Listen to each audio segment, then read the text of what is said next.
হয়তো আর কিছুক্ষণই বাঁচবো আমি। নিঃশ্বাস নিতে কষ্ট হচ্ছে, চোখ জোড়া বন্ধ হয়ে আসছে, মাথা থেকে অঝোর ধারে রক্ত বের হচ্ছে, খুব কষ্ট হচ্ছে। চোখের সামনে ভেসে উঠছে প্রিয়জনদের মুখগুলো। একটা ভুলের জন্য আমায় এত কষ্ট দিল, এত অবহেলা করলো তারা। হয়তো এটাই আমার ভাগ্যে ছিল। তবে অবশেষে আমি চির শান্তিতে ঘুমাতে চললাম। ভালো থেকো তোমরা। অতীতে যা ঘটেছিল ঘুম ভাঙে এক বালতি পানির কল্যাণে। এটা আমার বোনের তৈরি অব্যর্থ টোটকা। যাই হোক, এখন তো আর শুয়ে থাকা যায় না। আমার এই অবস্থা দেখে ৩২ পাটি দাঁত বের করে হাসছে আদিবা, আর বলল, জলদি নিচে আয়, ফ্রেশ হয়ে নিয়ে। আর কি, চলে গেলাম ওয়াশরুমে। আমি আশিক, বাবা মায়ের একমাত্র বখাটে ছেলে, আর আদিবা হলো আমার যমজ বোন। তবে আমি তাকে আমার আপু বানিয়ে নিয়েছি, আর সেও আমাকে তার বড় ভাইয়া বানিয়ে রাখছে।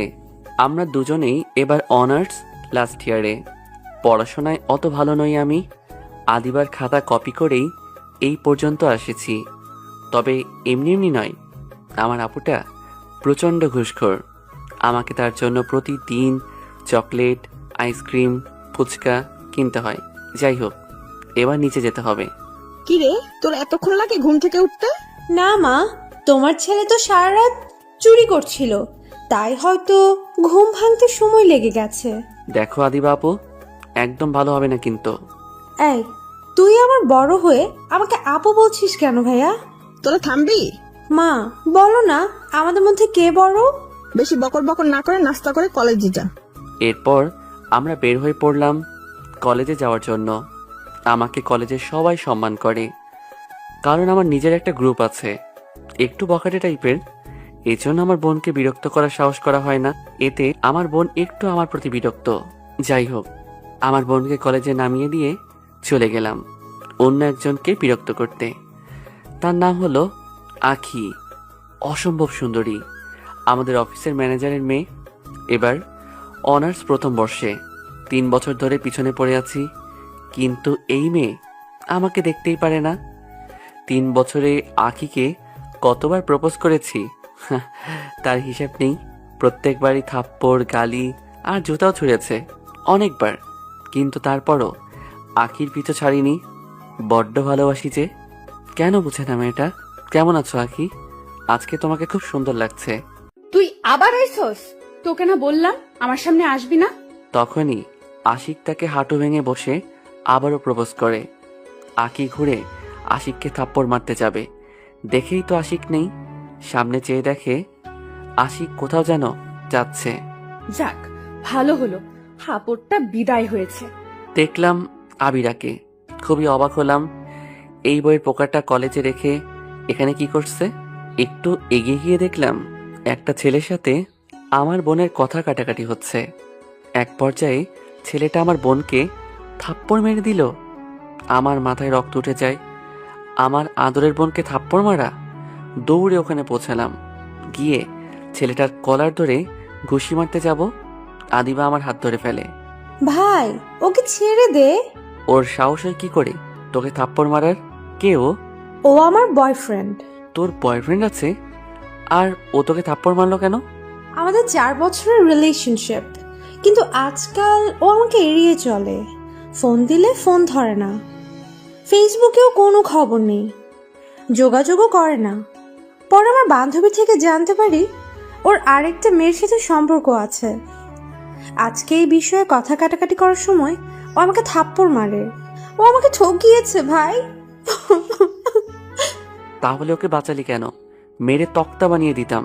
ভাই, আমি ওকে খুব ভালোবাসি, কেন করলো আমার সাথে এরকম? আমাকে জড়িয়ে ধরে কান্না করছে। আমি কান্না করে দিলাম, কারণ আমি আমার বোনের কান্না সহ্য করতে পারি না। চল আগে বাড়ি চল, পরে দেখছি ছেলেটাকে। তারপর আমরা বাড়ি চলে আসি। মা আমাদের একসাথে দেখে খুবই অবাক হলো, কারণ আমি কখনো রাতের আগে বাড়ি ফিরি না। মা জিজ্ঞাসা করলো কি হয়েছে, কিন্তু আমি কিছু বললাম না। বললাম আপুই নিয়ে এলো। কি কাজ নাকি আছে। তারপর আমি আপুকে তার রুমে দিয়ে আসি। এরপর নিজের রুমে এসে ফ্রেশ হয়ে গিয়ে আপুর রুমে যাই। গিয়ে দেখি আপু বালিশে মুখ গুজে কান্না করছে। আমি ওর মাথায় হাত রাখতেই আপু মাথা তুলল। আপুকে দেখে আমি ভয় পেয়ে গেলাম। কান্না করতে করতে চোখ মুখ ফুলিয়ে ফেলেছে। আমার বোনকে কখনো এতটা কাঁদতে দেখিনি। আমি আপুর রুম থেকে চলে আসি। এরপর আমার ছেলেদের দিয়ে ওই ছেলেটাকে ধরে আনি আর নিজের হাতে ইচ্ছে মতো পিটাই। তারপর হাসপাতালে ভর্তি করাই। তখনই দেখি আপু হাসপাতালে আসলো। এসেই আমাকে থাপ্পড় মারা শুরু করে দিল আর বলতে বলতে লাগলো, তুই ওকে মারলি কেন? তখনই হাসপাতালে ছেলেটির পরিবার আসলো। তখনই একটি মেয়ে এসে যা বলল তাতে আপু আর আমি দুজনেই অবাক হয়ে যাই। মেয়েটি নাকি ছেলেটার বউ। আপু বুঝতে পারল ছেলেটা তাকে প্রথম থেকেই ঠকিয়ে এসেছে। আপু দৌড়ে ওখানে বেরিয়ে যায়। আমিও আপুর পিছু নিলাম। বাড়িতে এসে আপুকে কোথাও খুঁজে পাচ্ছি না। অনেক খোঁজাখুঁজির পর ছাদে গিয়ে আপুকে পেলাম। আমাকে দেখে জড়িয়ে ধরে ডুকরে ডুকতে কাঁদতে শুরু করলো। আমিও আপুর সাথে কাঁদতে কাঁদতে বললাম, আপু তুই এই ছেলেটার জন্য কাঁদছিস? দেখিস তোকে ওই ছেলের 1000 গুণ ভালো একটা ছেলের সাথে বিয়ে দেব, যে তোকে খুব ভালোবাসবে। সেটা তো বুঝলাম, কিন্তু আমার ভাইয়াটা কাঁদছে কেন? আমার বোন কাঁদছে বলে তাই। কই, আমি তো কাঁদছি না। এরপর আমি আদিবাকে নিজের হাতে খাইয়ে দিয়ে ঘুম পাড়িয়ে দিয়ে এলাম। খুব কষ্ট পেয়েছে মেয়েটা। এরপর আমি বাইরে এসে দেখি মা বাবা দাঁড়িয়ে আছে। তখন আমি তাদেরকে সবকিছু খুলে বলি। তখন বাবা বলে, অনার্স পরীক্ষার পর মেয়েটার বিয়ে দিয়ে দেব, তাহলে সব ঠিক হয়ে যাবে। তুমি কি কোনো ভালো ছেলেকে চিনো নাকি? হ্যাঁ, আমার অফিসেই কাজ করে, ছেলেটা খুবই ভালো। এরপর আমি আর আপু দুজনেই ছেলেটার সাথে দেখা করি। ছেলেটা একটু ভীত টাইপের, তবে আপুর নাকি পছন্দ হয়েছে। আমার মনে হয় সব মেয়েরা এটাই চায়, যাতে বিয়ের পর স্বামীকে নাকে দড়ি দিয়ে ঘোরাতে পারে। তবে আমারও ভালো লেগেছে এই জন্য যে ছেলেটা এতিম সম্পর্কের মূল্য বুঝবে।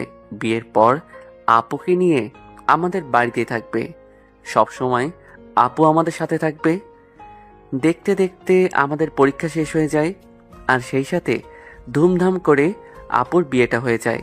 সবাই খুবই খুশি। কিন্তু তখন একটা ফোন আমার পুরো জীবনটাই বদলে দিল, সেই সাথে আমার পরিবারেরও। ফোন রিসিভ করার পর ওপাশ থেকে আমার বন্ধু নিলয় বলল, আখি নাকি অন্য একটা ছেলের সাথে আছে। ছেলেটা নাকি আখির বয়ফ্রেন্ড। শুনে তো আমার মাথা গরম হয়ে গেল। আখি আমার ছাড়া আর কারো হতে পারে না। আখি আমার সাথে এমনটা করতে পারে না। আজকে এর একটা বিহিত করতে হবে। তাই জলদি আমি নিলয়ের দেওয়া ঠিকানায় পৌঁছে যাই। কিন্তু ওইখানে গিয়ে আমি যা দেখলাম তাতে আমার রাগ চরমে। মাথায় রক্ত উঠে গেছে। এই ছেলেটা সারা তো দেখছি কুকুরের লেজ, এত মার খাওয়ার পরও লুচ্চমো গেল না। এই হারামিকে আজ মেরেই ফেলবো। আসলে এই ছেলেটাই হচ্ছে আমার আপুর এক্স। প্রথমে তো আমার বোনকে ঠকিয়েছে হারামিটা, এবার আমার ভালোবাসার দিকে হাত বাড়িয়েছে। কোনো কিছু না ভেবেই দৌড়ে গিয়ে ব্যাটাকে ইচ্ছে মতো আরও ধোলাই দিতে লাগলাম। শালা মায়ের খেয়ে মাটিতে লুটিয়ে পড়ে এবার আমি কিক করতে লাগলাম। ঠিক তখনই পিছন থেকে কেউ আমার মাথায় ভারী কিছু দিয়ে আঘাত করে। আমি মাথায় হাত দিয়ে বসে পড়ি। ঘুরে তাকাতেই দেখি আখি আমাকে বাড়িটা মেরেই ছেলেটার দিকে এগিয়ে গেল আর বলতে লাগলো, আদি তোমার কিছু হয়নি তো? তুমি ঠিক আছো তো? আমি বললাম, আখি তুমি ভুল করছো, তুমি ভুল লোককে ভালোবেসেছ। এই কুত্তার বাচ্চা তোমার ভালোবাসার যোগ্য না। এ একটা ঠকবাজ। এই ছেলেটা আমার বউ।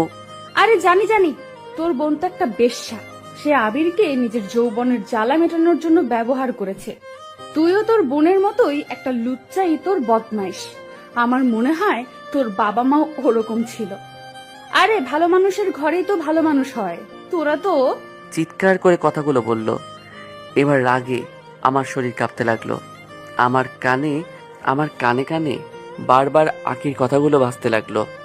আমাকে কিছু বললে আমার কিছু আসতে যেত না, কিন্তু আখি আমার বোনকে নিয়ে এত খারাপ কথা কি করে বলল? আমার মা বাবাকে যা নয় তাই বলছে। আমি তখন রেগে গিয়ে আখির গালে থাপ্পড় মেরে দিলাম। থাপ্পড়টা এতটা জোরে মেরেছি যে আখির কান দিয়ে রক্ত বেরিয়ে এলো আর সে নিচে পড়ে গেল।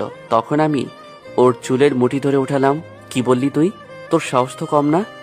আমাকে যা বলেছিস, কিন্তু পরিবারকে নিয়ে এত খারাপ কথা বলার তোর সাহস কি করে হলো? এই বলে আরেকটা চড় মারলাম। তারপর আবার চুলের মুঠি ধরে উঠিয়ে বললাম, আজকে তোর সব তেজ আমি মিটিয়ে দেব। তোর এমন অবস্থা করব যে সারা জীবনেও ভুলতে পারবি না। তারপর আমি আকিকে ওখান থেকে তুলে নিয়ে একটা ফ্ল্যাটে আসি আর ওই আদির বাচ্চাকে আমার লোকদের হাতে দিয়ে আসি। আমার রাগ এখনো এতটুকু কমেনি, বরং আকিকে দেখে আরো 1000 গুণ বেড়ে গেলাম। আকি ভয় থরথর করে কাঁপছে, আমার কাছে মিনতি করছে তাকে ছেড়ে দেওয়ার জন্য, কিন্তু আকির এখনকার কোনো কথাই আমার কানে পৌঁছালো না। আমার কানে সেই কথাগুলোই বাজছে। এবার আমি আকির দুহাত ধরে দেয়ালের সাথে চেপে ধরি।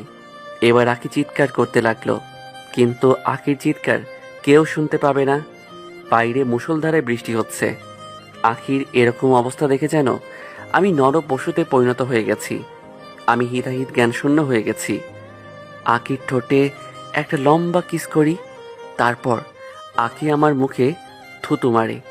এতে আমার রাগটা আরো বেড়ে যায়। এবার আমি কিস করে আখির ঠোঁট কেটে দেই। আখি ব্যথায় কুকিয়ে উঠল, তার ঠোঁট দিয়ে রক্ত পড়ছে। এবার আমি টেনে তার জামা ছিঁড়ে ফেললাম।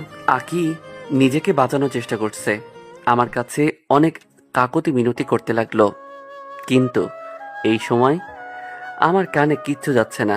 এরপর আকিকে ধাক্কা মেরে বিছানায় ফেলে দিলাম। কিসের মতো করে ওর সারা শরীরে কামড়াতে লাগলাম। আর এরপর আমি যা করলাম সেটা আমি কখনো চিন্তাও করিনি। আমার কাজ শেষ হওয়ার পর আমি উঠে ওয়াশরুমে চলে যাই।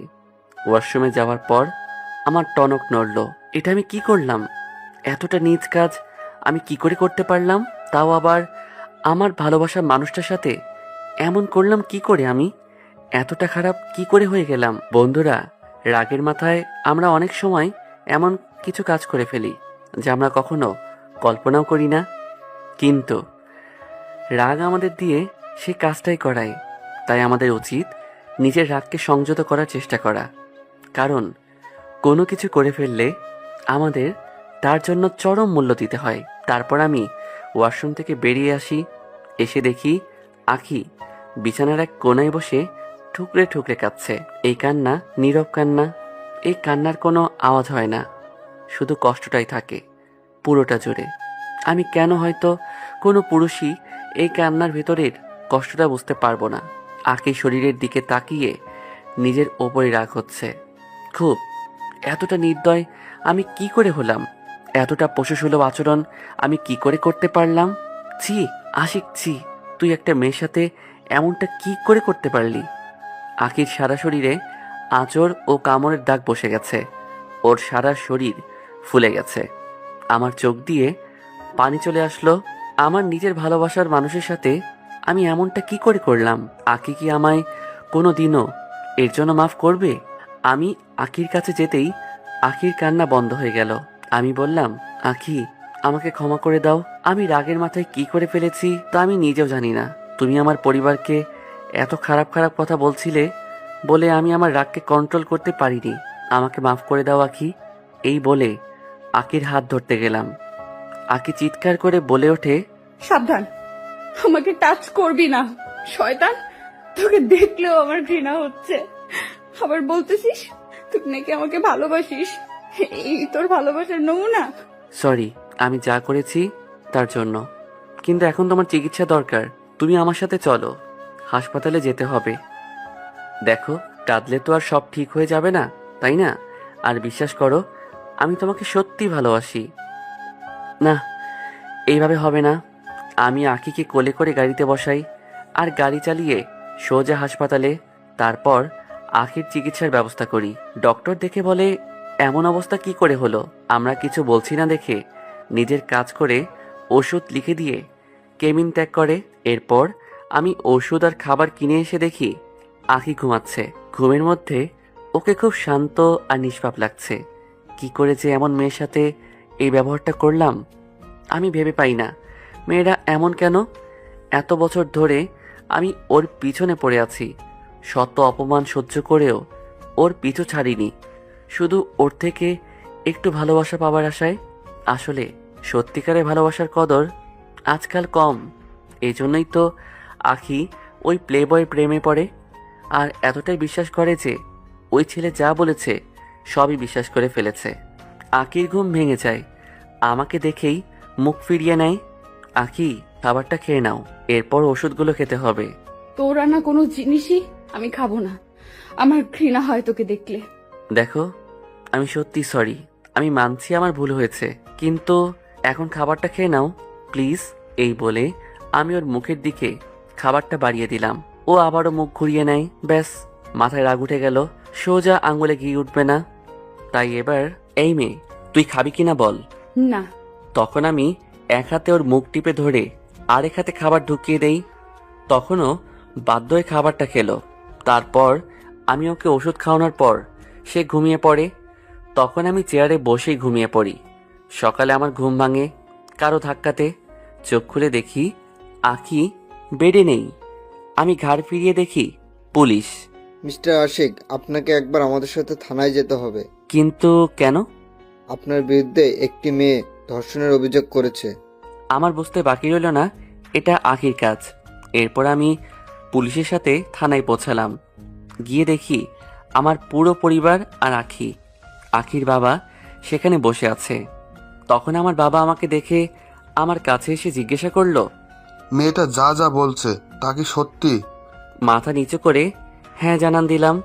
তখনই আমার বাবা চর বসিয়ে দিলেন, তারপর লাঠি এনে ইচ্ছে মতো পিটাতে লাগলেন। পুলিশের কিছু লোক এসে বাবাকে আটকালো। আমি সেইভাবেই দাঁড়িয়ে আছি, জানি এখন আমার কথা কেউ শুনবে না।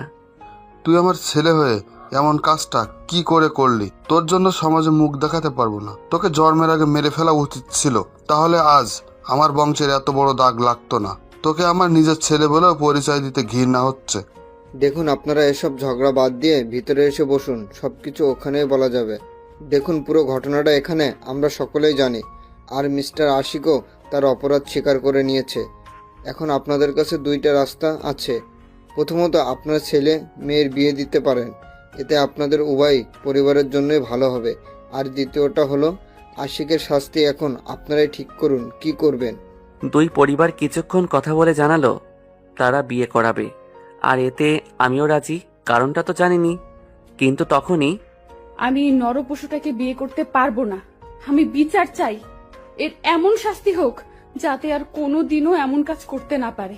কি বলিস মা? এসব তোর জীবনটা নষ্ট হয়ে যাবে, সমাজে তোকে দুচ্ছেই করবে। এতক্ষণ কি কম কিছু হয়েছে বাবা? আখির চেহারার অবস্থা দেখে তার বাবা বলল, আমাদের কিছু সময় দিন, আমাদের পরিবারের মধ্যে কিছু কথা বলে নিলে ভালো হতো। তখন অফিসার বলল, ঠিক আছে, আমি আপনাদের 5 দিন সময় দিলাম, এর মধ্যে আপনারা আপনাদের সিদ্ধান্ত জানাবেন। আর ততদিন মিস্টার আশিক আমাদের হেফাজতেই থাকবে। কেমন আছো আশিক? খুব ভালো আছি। বাবা মা আপু তারা কেমন আছে? তুমি তো জানোই তারা কেমন। আচ্ছা, তুমি তো এরকম ছেলে নও, তাহলে এরকম একটা কাজ কি করে করলে? এরপর আমি দুলাভাইকে ওই দিনের সব কথা খুলে বলি। তোমার দিক থেকে বলতে গেলে রাগ হওয়াটাই স্বাভাবিক, কিন্তু তুমি একটু বেশি করে ফেলছো রাগের মাথায়। আরেকটা কথা, আমি খবর নিয়ে জানতে পেরেছি যে আখি বিয়েতে রাজি হয়েছে। তারা সম্ভবত কালই আসবে। চিন্তা করো না, সব ঠিক হয়ে যাবে। এই কয়দিনে কি হাল করেছো নিজের? আসলে আমি এতদিন আসতে পারিনি কারণ বাবা কিছুদিন ধরে ঘর থেকে বের হচ্ছেন না, যার কারণে অফিসের সব কিছু আমাকে দেখতে হচ্ছে। এত ব্যস্ততার কারণেই আসতে পারিনি। না না, একদম এমন করে বলো না। তুমি শুধু আমার পরিবারের খেয়াল রেখো, তাতেই আমি খুশি। আচ্ছা, তুমি এখন বাড়িতে চলে যাও, না হলে সবাই চিন্তা করবে। এরপর দুলাভাই চলে যায়। লোকটা খুবই ভালো। পরের দিন আখি আর আমার বিয়েটা পুলিশ স্টেশনে হয়। এরপর আমরা বাড়ির দিকে রওনা হই। বাড়িতে পৌঁছে আমি আপু আর মায়ের সাথে কথা বলার অনেক চেষ্টা করি, কিন্তু তারা আমাকে পাশ কাটিয়ে চলে যায়। তারা যেন আমায় সহ্যই করতে পারছে না। আপু শুধু নিয়মের খাতিরে আর দুলাভাইয়ের পিড়াপিড়িতে বাসর ঘরটা সাজিয়ে দিল, সেই সাথে আখিকেও বউ সাজানোর দায়িত্ব নিল। তখন বাবা আমার কাঁধে হাত রাখলেন, বললেন, খুব কষ্ট হয়েছে না রে? তোর মাথা এতটা গরম করিস কেন? কতবার বলেছি নিজের রাগের উপর একটু কাবু রাখ। তুই আমার কথা শুনলে তো? বুঝতে পারলাম দুলাভাই বাবাকে সব কিছুই বলেছে। এটা ভেবে আমার খুবই ভালো লেগেছে যে বাবা আর আমার প্রতি রেগে নেই। তখন বাবা বললেন, দেখ, যা হয়েছে সেটা ভুলে যা, জীবনটা এখন নতুন করে শুরু কর। এরপর আমরা খেতে বসলাম। সবাই খাওয়া শুরু করে দিয়েছে, কিন্তু আমার পাতে কেউ খাবার বেড়ে দেয়নি। আখিকে মা আর আপু খুবই যত্ন করে খাওয়াচ্ছে। আমি অনেক কষ্টে কান্না চেপে চেয়ারে বসে রইলাম। বাবা আর দুলাভাই বিষয়টা খেয়াল করলেন, কিন্তু তারা মা আর আপুর ওপরে কিছুই বলতে পারবে না। কিছুক্ষণ পর দুলাভাই আমার পাতে ভাত বেড়ে দিলেন। আমি আর পারছি না কান্নাটা চেপে রাখতে, চিৎকার করে কাঁদতে ইচ্ছে করছে। আমি তখন খাবার টেবিল ছেড়ে সোজা ছাদে চলে এলাম। আমার চোখ দিয়ে অঝোর ধারায় পানি পড়ছে। আমি কোনো দিনও এতটা কাঁদিনি। চিৎকার করে কাঁদতে ইচ্ছে করছে, কিন্তু ছেলেদের সেই অধিকার নেই। তাদেরকে আড়ালেই কাঁদতে হয়। তারা চাইলেও চিৎকার করতে পারে না। কিছুক্ষণ পর দুলাভাই ছাদে এলেন, কিন্তু আমার এই অবস্থা দেখে কিছু না বলেই চলে গেলেন, নিজেকে কিছুটা স্বাভাবিক করে। এরপর রাত 1টার দিকে আমি আমার রুমে প্রবেশ করলাম। দেখলাম রুমটা খুবই সুন্দর করে সাজানো হয়েছে। একসময় আখিকে নিয়ে বাসর ঘরের অনেক স্বপ্নই ছিল আমার, কিন্তু সবকিছু তো আমি নিজে শেষ করে দিয়েছি। এখন আগের সামনে যেতেও আমার দ্বিধা হচ্ছে। তখন আমি ধীরে ধীরে খাটের দিকে এগোলাম। কাছে গিয়ে বুঝতে পারলাম আখি কাঁদতেছে। আমি তার কাঁধে হাত রাখতে যেও রাখতে পারিনি। তখন আখিকে ডাক দিয়ে বললাম, কাঁদছো কেন? এরপর আখি আমার দিকে মুখ তুলে তাকাতেই ভয় পেয়ে গেলাম। এই কি হাল করেছে মেয়েটা নিজের চেহারাটার! এই 4 দিনে একেবারে শুকিয়ে গেছে, চোখের নিচে কালো দাগ পড়ে গেছে। আসলে এতক্ষণ আমি নিজের অপরাধবোধের কারণে আখির দিকে ভালো করে তাকাতেও পারিনি। এতক্ষণ ধরে মেয়েটা নিশ্চয়ই কান্না করছিল, কারণ ওর চোখ দুটি ফুলে গেছে, টকটকে লাল হয়ে গেছে। আমি বললাম, এ কি হাল করেছো তুমি নিজের? আরে এখন তো সব ঠিক হতে যাচ্ছে, এবার একটু হাসো।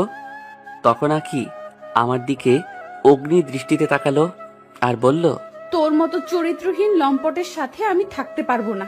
আমি শুধু আমার বাবার কথা রাখতে তোকে বিয়ে করেছি। দেখো আখি, যা হয়েছে সেটাকে একটা খারাপ স্বপ্ন ভেবে ভুলে যাওয়া যায় না? আমাকে কি ক্ষমা করা যায় না? আমি জানি আমি তোমার অনেক বড় ক্ষতি করে দিয়েছি, কিন্তু এখন তো আর সেসব নিয়ে বসে থাকা চলবে না, তাই না? চলো আমরা জীবনটা নতুনভাবে শুরু করি। আমি কথা দিচ্ছি তোমার সবকিছু আবার ঠিক করে দিব। আখি তখন রাগান্বিত চেহারা নিয়ে চিৎকার করে বলল, তাই নাকি? তুই আমার সবকিছু ঠিক করে দিবি? ঠিক করতে পারবি তো? তুই কি পারবি লোকের মন থেকে আমায় নিয়ে বিচ্ছিরি কথা আছে দূর করতে পারবি? সেগুলো পারবি? আমার বাবা মা ও পরিবারের সম্মান ফিরিয়ে দিতে পারবি? আমার সুন্দর জীবনটা ফিরিয়ে দিতে পারবি কি? আমার দেখা সকল স্বপ্নগুলোকে ফিরিয়ে দিতে, আমার জীবনটা আগের মতো করে দিতে? কি হলো মিস্টার আশিক, কথা বলছেন না কেন? কোনো উত্তর নেই তোর কাছে, তাই না? এখন আমি কি বলতে পারি? এটা তো সত্যি যে আখির সবকিছু আমি ফিরিয়ে দিতে পারবো না। একটা ভুল আমাদের জীবনটা কি করে দিল। তোমার সবকিছু আমি আগের মতো হয়তো করে দিতে পারবো না, কিন্তু আমি কথা দিচ্ছি আমি যতটুকু পারি তোমাকে আবার স্বাভাবিক জীবন ফিরিয়ে দেওয়ার চেষ্টা করব। আমাকে এগুলো বলে লাভ নেই। তোকে খুব ভালো করে চেনা হয়ে গেছে আমার। বিশ্বাস করো আখি, আমি যেটা করেছি সেটার জন্য আমি সত্যি অনুতপ্ত। বিশ্বাস করো, আমি তোমাকে সত্যি অনেক বেশি ভালোবাসি। আমার সামনে এই কুমিরের কান্না করে লাভ নেই। আর বলে দিচ্ছি, আমার কাছে ভুলেও স্বামীর অধিকার ফলাতে আসবি না। অবশ্য তুই তো জোর করে স্বামীর অধিকার আদায় করতে পারবি, সেটা আর বলার অপেক্ষা রাখে না। তোর মতো নোংরা পুরুষেরা সবকিছু পারে। চিন্তা করো না, আমি তোমার কাছে কখনো স্বামীর অধিকার ফলাতে আসবো না। যদি পারো এই অমানুষ নোংরা লোকটাকে ক্ষমা করে দিও। বলেই আমি একটা বালিশ আর চাদর নিয়ে সোফায় চলে আসলাম। খুব কষ্ট হচ্ছে আমার, সবাই আমার সাথে এমন বাজে বিহেভ করছে বলে। আরে মানুষ তো মাত্রই ভুল করে, তারা আমাকে আমার এই ভুলের জন্য ক্ষমা করে দিতে পারে না? আখির কথা না হয় ছেড়েই দিলাম, তার সাথে অন্যায় করেছি, এজন্য আমাকে ক্ষমা করতে হয়তো একটু সময় লাগবে, কিন্তু আপু আর মা কেন আমার সাথে এমন করছে? আগে তো খাবার না খেলে মা আমার পিছনে খাবারের প্লেট নিয়ে দৌড়াতো, আর এখন আমার চোখ দিয়ে শুধু টপ টপ করে পানি পড়ছে। চোখের পানি গিয়ে সোফা ভিজিয়ে দিচ্ছে। আপুও তো প্রতিদিন আমার সাথে ঝগড়া না করলে তার পেটের ভাত হজম হতো না। কই, এখন তো আমার সাথে একটাও কথা বললো না। এসব ভাবতে ভাবতেই ভেজা চোখ নিয়ে কখন যে ঘুমিয়ে পড়েছি। সকালে আমার ঘুম ভাঙলো 9:25-এ। কেউই আমাকে ডাকতে এলো না। আকি হয়তো নিচে চলে গেছে। আমিও ওয়াশরুমে ঢুকলাম, ফ্রেশ হয়ে নিচে গেলাম। গিয়ে দেখি সবাই ব্রেকফাস্ট করছে। মা আর আকি সবাইকে সার্ভ করছে। আমাকে দেখে আপু টেবিল ছেড়ে উঠে গেল। মা আর আকি রান্নাঘরের দিকে চলে গেল। মনটা খারাপ হয়ে গেল। আমাকে দেখে দুলাভাই বলল, আরে শালাবাবু যে, এসো এসো, খেয়ে নাও। আমার খাওয়ার ইচ্ছাই চলে গেল। তাই কিছু না বলেই বাড়ি থেকে বেরিয়ে যাই। বেরোনোর পর আমার সেই ক্লাবে চলে যাই। সেখানে সবার সাথে কথা বলে মনটা অনেক ভালো হয়ে গেল। সবকিছু প্রায় ভুলেই গেলাম। সারাদিন বন্ধুদের আড্ডা, খাওয়া দাওয়া ও ঘোরাঘুরি করে কাটিয়ে দেই। এখন আমি আর আমার বেস্ট ফ্রেন্ড নিলয় আমাদের প্রিয় জায়গা নদীর পাড়ের টুলটাতে বসে আছি। তখনই কিরে, তোর মনটা এত খারাপ কেন? কখন থেকে খেয়াল করছি তুই কথা খুবই কম বলছিস। কি হয়েছে? কি আবার কোনো সমস্যা হয়েছে? বন্ধু হয়তো এমনই হয়, শালা ঠিকই বুঝে গেছে আমার মনের কষ্টের কথা। তারপরে বললাম, আরে না, তেমন কিছু না মামা, ছাড় এইসব। তা তোর জিএফ এর খবর কি? আবারও চাকা দিছে নাকি? নিলয় আমার দিকে রাগি লোক নিয়ে চাইলো। না, এবারে কি হয়েছে না জেনে আমাকে ছাড়বে না। তখন আমি সবকিছু ওকে খুলে বলি। আরে মামা, চাপ নিস না, সবকিছু ঠিক হয়ে যাবে। আমি ঘড়ির দিকে চেয়ে দেখি 8টা বেজে গেছে। তাই আমি অভ্যাস মতো আপুর জন্য চটপটি আর ফুচকা নিলাম।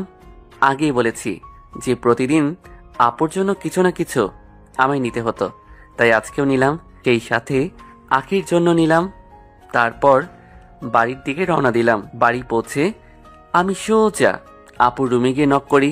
দুলাভাই দরজা খুলল। আরে তুমি সারাদিন কোথায় ছিলে? এসো, ভিতরে এসো। আমি ভেতরে গিয়ে বললাম, আপু নে, তোর জন্য এগুলো আনলাম। আপু আমাকে দেখেই মুখ ঘুরিয়ে খাটের অন্য পাশে গিয়ে বসে পড়ল। তখন দুলাভাই বলল, কি হলো, নিচ্ছ না কেন? একটু আগে তো আমাকে বললে এনে দিতে, এখন তো শালাবাবু নিয়ে এলো, নিচ্ছ না কেন? আর আগে তো আশিক একদিন ভুলে গিয়ে এই চটপটি, ফুচকা কিংবা আইসক্রিম না আনলে পুরো বাড়ি মাথায় তুলে নাচতে। আপুর কোনো রিয়াকশন নাই। আমি এগিয়ে গিয়ে বললাম, আপু আমাকে কি ক্ষমা করা যায় না? অ্যাটলিস্ট একটা সুযোগ তো দিবি আমাকে। আরে কথা বলছিস না কেন? গালিও দে, কথা শোনা, কিন্তু প্লিজ এভাবে চুপ করে থাকিস না। আশিক, এগুলো দিয়ে যাও, আমি তোমার আপুকে দিয়ে দিব। এবার চোখ দিয়ে জল পড়তে লাগলো, কিন্তু আমি ভালো করে জানি আপু ওগুলো ছুঁয়ে দেখবে না। এরপর আমি চোখের জল মুছতে মুছতে রুমের দিকে গেলাম। রুমে ঢুকেই দেখলাম আখি কাপড় চেঞ্জ করছে। আখি আমাকে দেখতে পেরে কোনো রকমে নিজের শরীর ঢাকে। লুচ্চাই তোর, তুই কোনোদিনও শুধরাবি না। তুই নক না করে ইচ্ছে করে রুমে ঢুকে গেলি। আখি বিশ্বাস করো, আমি ইচ্ছে করে এটা করিনি। তারপর রুম থেকে বেরিয়ে যাই। কিছুক্ষণ পর আখি দরজা খুলল। আমি ঢুকে ওর হাতে প্যাকেটটা দিলাম। ও প্যাকেটটা নিল, কিন্তু নিয়ে সোজা ডাস্টবিনে ফেলে দিল আর বলল, তোকে না বলেছি তোর আনা কোনো জিনিসই আমি খাবো না, আমার ঘৃণা হয়। আমি কিছু না বলে সোজা ছাদে চলে এলাম। ছাদে এসে পকেট থেকে একটু আগে কিনে নিয়ে আসা সিগারেটের প্যাকেটটা বের করলাম। কি ভাবছেন আমি এখন সিগারেট খাবো? না ভাই, আমি বাবা মায়ের যতই বকে যাওয়া সন্তান হই না কেন, নেশা জাতীয় দ্রব্য ছুঁয়েও দেখিনি। সিগারেটটা জ্বালিয়ে হাতে নিয়ে বসে থাকাটাই আমার অভ্যাস। এতে কেমন যেন অদ্ভুত একটা শান্তির ভাব আসে মনে। যাই হোক, কিছুক্ষণ ছাদে কাটিয়ে নিচে রুমে চলে আসি। এসে দেখি আখি ঘুমিয়ে আছে। ওর ঘুমন্ত মুখটা কত মিষ্টি, একেবারে বাচ্চাদের মতো। দেখলেই আদর করতে ইচ্ছে হয়, কিন্তু সেই সাহস আমার আছে কই?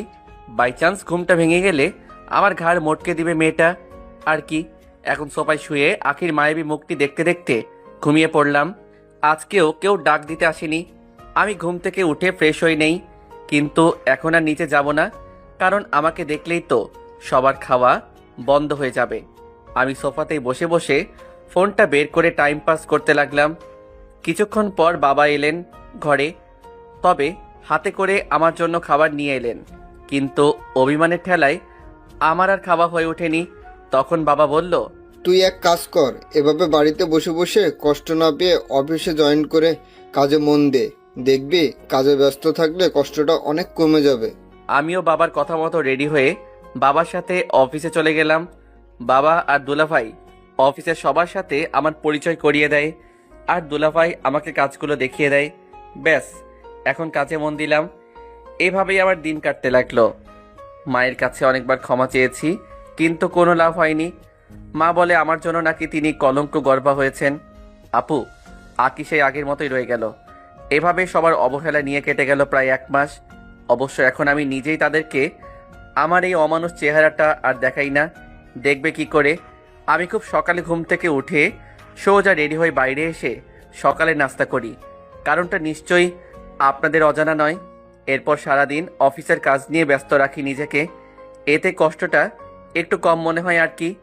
প্রথম 1 মাস আমি অফিস থেকে দুপুরের টিফিন পিরিয়ডে আকিকে সবসময় ফোন করে খবর নিতাম, এই যে খেয়েছে কিনা, কিন্তু তার বদলে প্রত্যেকবারই গালিগালাজ শুনতে হয়েছে। এখন আর ফোন দেই না। শুধু শুধু কষ্ট পেয়ে লাভ কি? এখন আমার একটা নিজস্ব রুটিন আছে। একদম সকালে ঘুম থেকে উঠে রেডি হওয়া, তারপর বাইরে কিছুক্ষণ ঘোরাঘুরি করা, তারপর সকালের নাস্তাটা আজিম মামার হোটেলে করে অফিসে চলে আসা, এরপর কাজের মধ্যে ডুবে থাকা, দুপুরে টিফিন পিরিয়ডে ক্যান্টিনে গিয়ে লাঞ্চ সেরে নেওয়া। অবশ্য বাবা দুলাভাই আমাকে জোরাজোরি করে বাড়িতে গিয়ে খাবার খাওয়ার জন্য, কিন্তু আমি একটা কথাই বলি যে আমি কারো অস্বস্তির কারণ হতে চাই না। তারা আর কিছু বলতে পারে না। অফিস শেষে আমি বন্ধুদের সাথে আড্ডা দিয়ে অনেক রাত করে বাসায় ফিরি, যখন সবাই ঘুমিয়ে পড়ে। এতে হয়তো আকি খুবই খুশি, কারণ আমার চেহারাটা আর তাকে দেখতে হয় না, মা বোনেরও আর মুখ কালো করতে হয় না। যাই হোক, একদিন অফিসে কাজ করছিলাম, তখন বাবা আমাকে ফোন দিয়ে বলল জলদি বাড়িতে যেতে। আমি ভয় পেয়ে কারণ জিজ্ঞাসা করতেই বলল আকি নাকি অসুস্থ হয়ে পড়েছে। আমি তখন বাড়িতে গিয়ে দেখি সবাই ড্রয়িং রুমে বসে আছে, আকি এখানে নেই। আমি গিয়ে জিজ্ঞাসা করলাম কি হয়েছে, সবার মুখই গম্ভীর। তখন আবার জিজ্ঞাসা করলাম বলবে তো কি হয়েছে। আপু আর মা যেহেতু আমার সাথে কথা বলে না, বাবা দুলাভাইও কিছু বলছে না। এরপর আমি জিজ্ঞেস করলাম আকি কোথায়? মা বলল ঘরেই আছে। আমি তখন সোজা ঘরে চলে আসলাম। এসে দেখি আকি মন খারাপ করে বসে আছে। আমি কাছে গিয়ে জিজ্ঞেস করলাম কি হয়েছে আকি? আকি ঠায় বসে আছে, কিছুই বলছে না। তখন আমি একটু উচ্চস্বরেই প্রশ্ন করলাম আরে কি হয়েছে? কেউই তো দেখছি কথা বলছে না, একটু বলবে প্লিজ ঘটনাটা কি? তখন আকি আমার দিকে শুকনা গলায় বলল আমি প্রেগনেন্ট। কি বলবো, আমার তো খুশিতে নাচতে ইচ্ছা করছে। তখন হাসি মাখা মুখে আকিকে বললাম এত ভালো একটা খুশির খবর তুমি এইভাবে মন খারাপ করে বলছো কেন? তখন আকির পেঁচা মার্কা মুখের ভঙ্গি দেখে আমার হাসি থেমে গেল। আমি অ্যাবর্শন করব, এই বাচ্চা আমি রাখতে পারবো না। কি বলছো এসব পাগলের মতো? তোমার মাথা ঠিক আছে? তখন আমি রেগে যাই আর চেঁচিয়ে চেঁচিয়ে বলে আমি তোর মতো নোংরা চরিত্রহীন বদমাইশ ছেলের সন্তান আমার পেটে রাখতে পারবো না। আমার নিজেকে ডাস্টবিনের মতো লাগছে। এই সন্তানও তোর মতো একটা অমানুষই হবে। তাছাড়া ওই দিনটার কোনো স্মৃতি আমি রাখতে চাই না। আখির এই কথায় আমার রাগ উঠে যায়। আমি রেগে গিয়ে ওকে থাপ্পড় মারতে যাব, তখন দেখি মা আমার হাত ধরে ফেলেছে। তারপর আমার গালেই থাপ্পড় বসিয়ে দিল। আইসে গরিবের মাদার তেরেসা, নিজের ছেলের কষ্টটা দেখতে পাচ্ছে না, অথচ বাইরের একটা মেয়েকে নিয়ে কি ন্যাকামো। মা তুমি জানো না এই মেয়েটা কি বলেছে? এ একটা নিষ্পাপ শিশুকে অপবাদ দিচ্ছে যার এখনো জন্মই হয়নি। আবার বলছে আকি নাকি এই বাচ্চাটা রাখবে না। তুমি বলো মা, ওর কাজটা কি ঠিক হবে? তখন মা যা বলল তাতে আমার পায়ের মাটি যেন সরে গেল। মা এই কথা কি করে বলতে পারলো?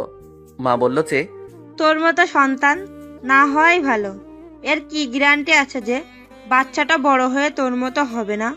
আমার মতে আখে যেটা ঠিক মনে করেছে সেটাই করুক। মায়ের পায়ে পড়ে গেলাম। মা এসব কি বলছো তুমি? আমার ভুলের জন্য একটা নিষ্পাপ শিশুকে কেন শাস্তি দিচ্ছ? তোমরা আমাকে যে শাস্তি দিচ্ছ আমি তো তার মেনে নিয়েছি। তোমাদের যদি আমাকে আরো শাস্তি দেওয়ার ইচ্ছে হয় তাহলে আমাকে দাও প্লিজ। আকিকে বলো না এমনটা যেন না করে। আমার কোনো কথাই ওদের কানে পৌঁছালো না। ওরা ঘর থেকে বেরিয়ে গেল। আমি সেখানেই ঠাই বসে আছি। নিজেকে খুবই অসহায় লাগছে। একটা ভুলের জন্য একটা মানুষকে ঠিক কতটা শাস্তি দেওয়া যায় আমার সেটা জানা নেই, কিন্তু নিজের ভালোবাসার মানুষদের অবহেলার চেয়ে বড় শাস্তি হয়তো আর নেই। আখির উপর আমার ঘৃণা সৃষ্টি হতে লাগলো। নিজের মাকে কেমন যেন অপরিচিত লাগতে লাগলো। ওই দিন আর বাইরে বেরোইনি, ঘরের ভেতরে ছিলাম। রাতের বেলা ছাদে চলে যাই।